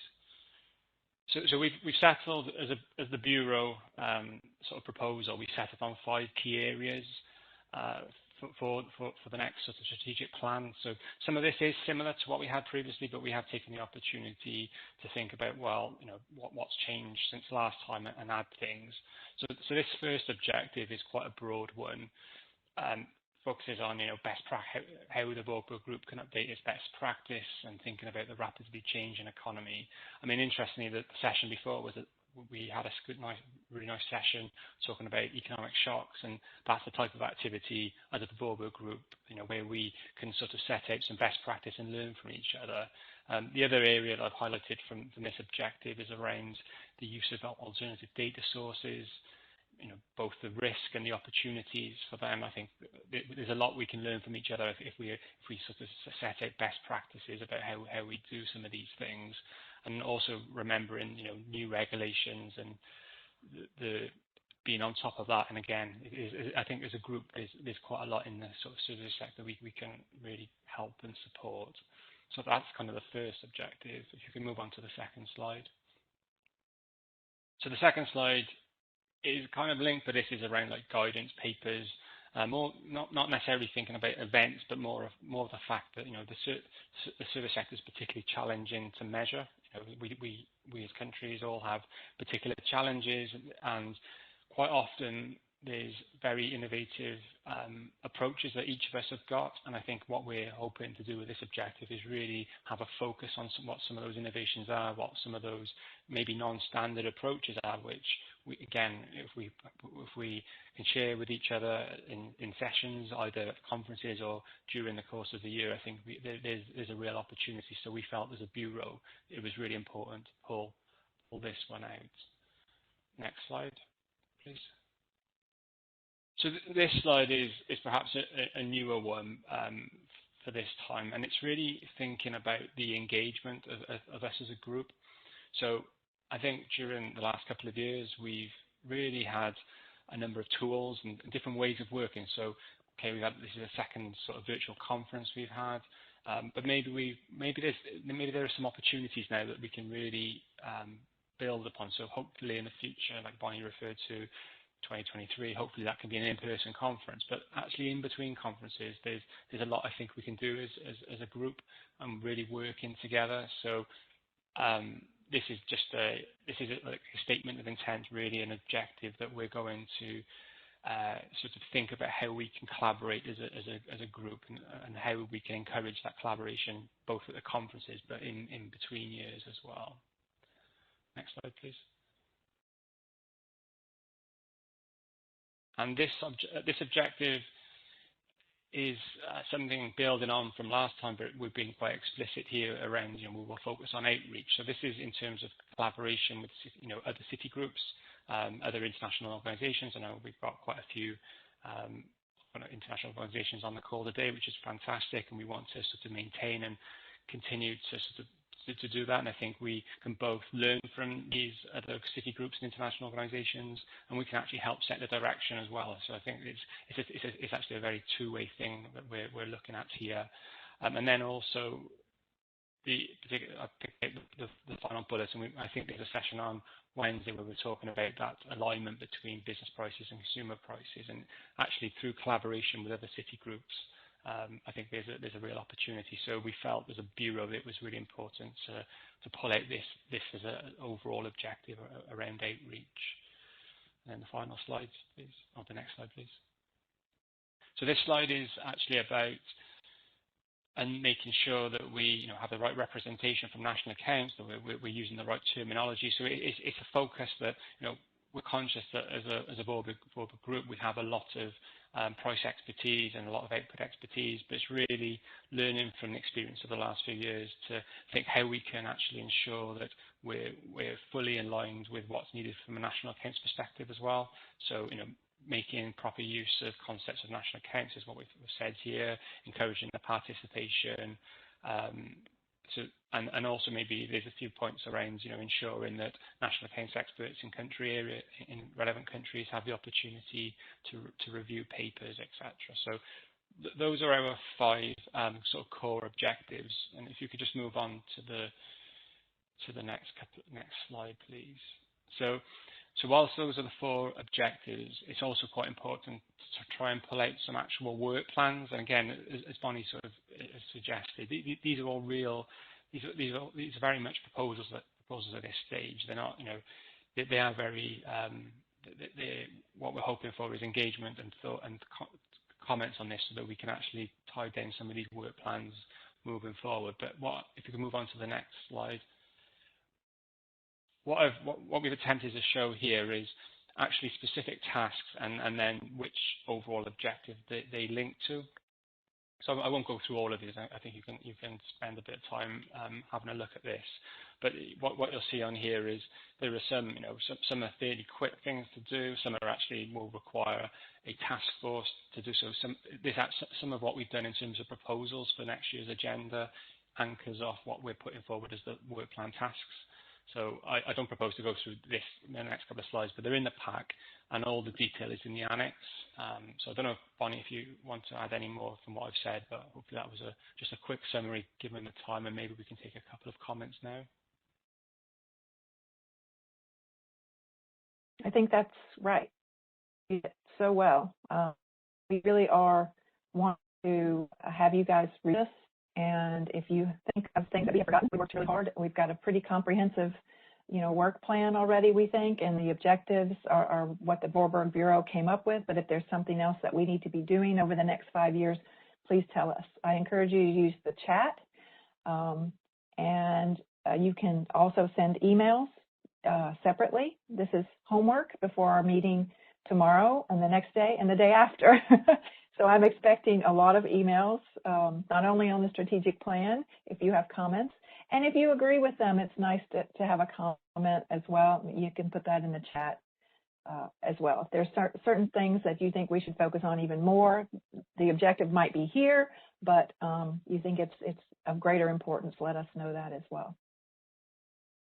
Marcus, do you have anything to add to the strategic plan? You all have had this for a few weeks, so it shouldn't be new to you. The presentation is on the website in this session, so you can look at the website and review it as well. No, I don't have anything else so in this session. Okay, so we will be leaving this open for a few minutes. You can chat with us, raise your hand, or type in the chat. I know people are probably thinking right now, so we'll give them a chance to think a little bit and then write in the chat. Melanie will keep this open for another, let's say, 10 minutes. Also, I would encourage you to do your homework. I would love to see nominations for the Voorburg Bureau spaces we have available and for a host for virtually hosting next year's meeting. And topics for next meeting. So there's a lot of homework for the Voorburg Group. If you thought this was a conference that, for those of you that are new, that you could just come and sit and listen, we ask that everybody has input. So this is a working conference, and the only way it works is if we have, collaboration and we have input. So please do your homework over the next 2 or 3 days. You can fill up the chat or our email boxes.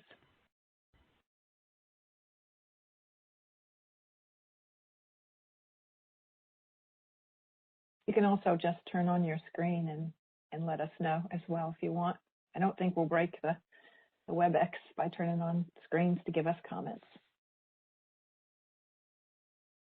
Thank you again, Craig, for helping so much with the strategic planning.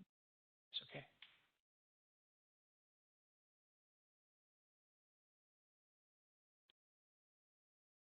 I think people are asleep or tired.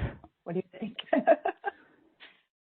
It's so hard in the virtual environment, I have to say.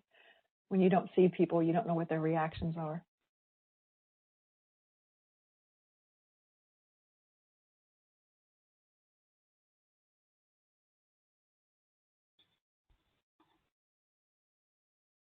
Yeah, maybe people may need more time to think about it and formulate any kind of suggestions. But we gladly take emails from everyone. So if you have anything, just email the three of us. I think I would sort of reinforce Bonnie's point though around even so if you don't have comments to change and just whether you support it, I think would be really good to know. I think just getting that sort of sense, is this broadly looking okay? I think, as Bonnie's indicated, this is, the Bureau have put a fair amount of effort and some of us have gone back to our countries to sort of get some input into this. So it is reasonably well developed, but just getting a sense of, does this feel right, even if you don't have additions or amendments, would be really helpful. And we're very excited about our new increased scope of the Voorburg Group.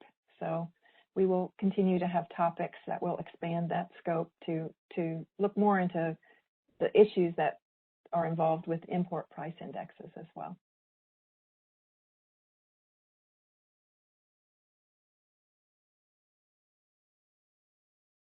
I think we got emails. That's good. I'm seeing the chat. It's good.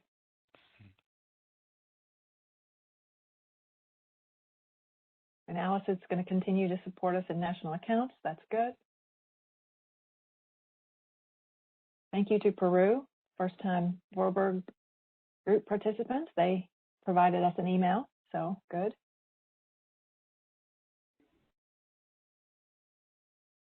So I can talk a little bit about tomorrow, just to interrupt everybody's thought. We have 2 sessions tomorrow. We are going to try our hand at a breakout session. So that will be interesting. It'll be fun for all of us to be in a little bit smaller groups. The questions for the breakout session will be distributed at that session. But we do have 2 rather long sessions with a break in between tomorrow.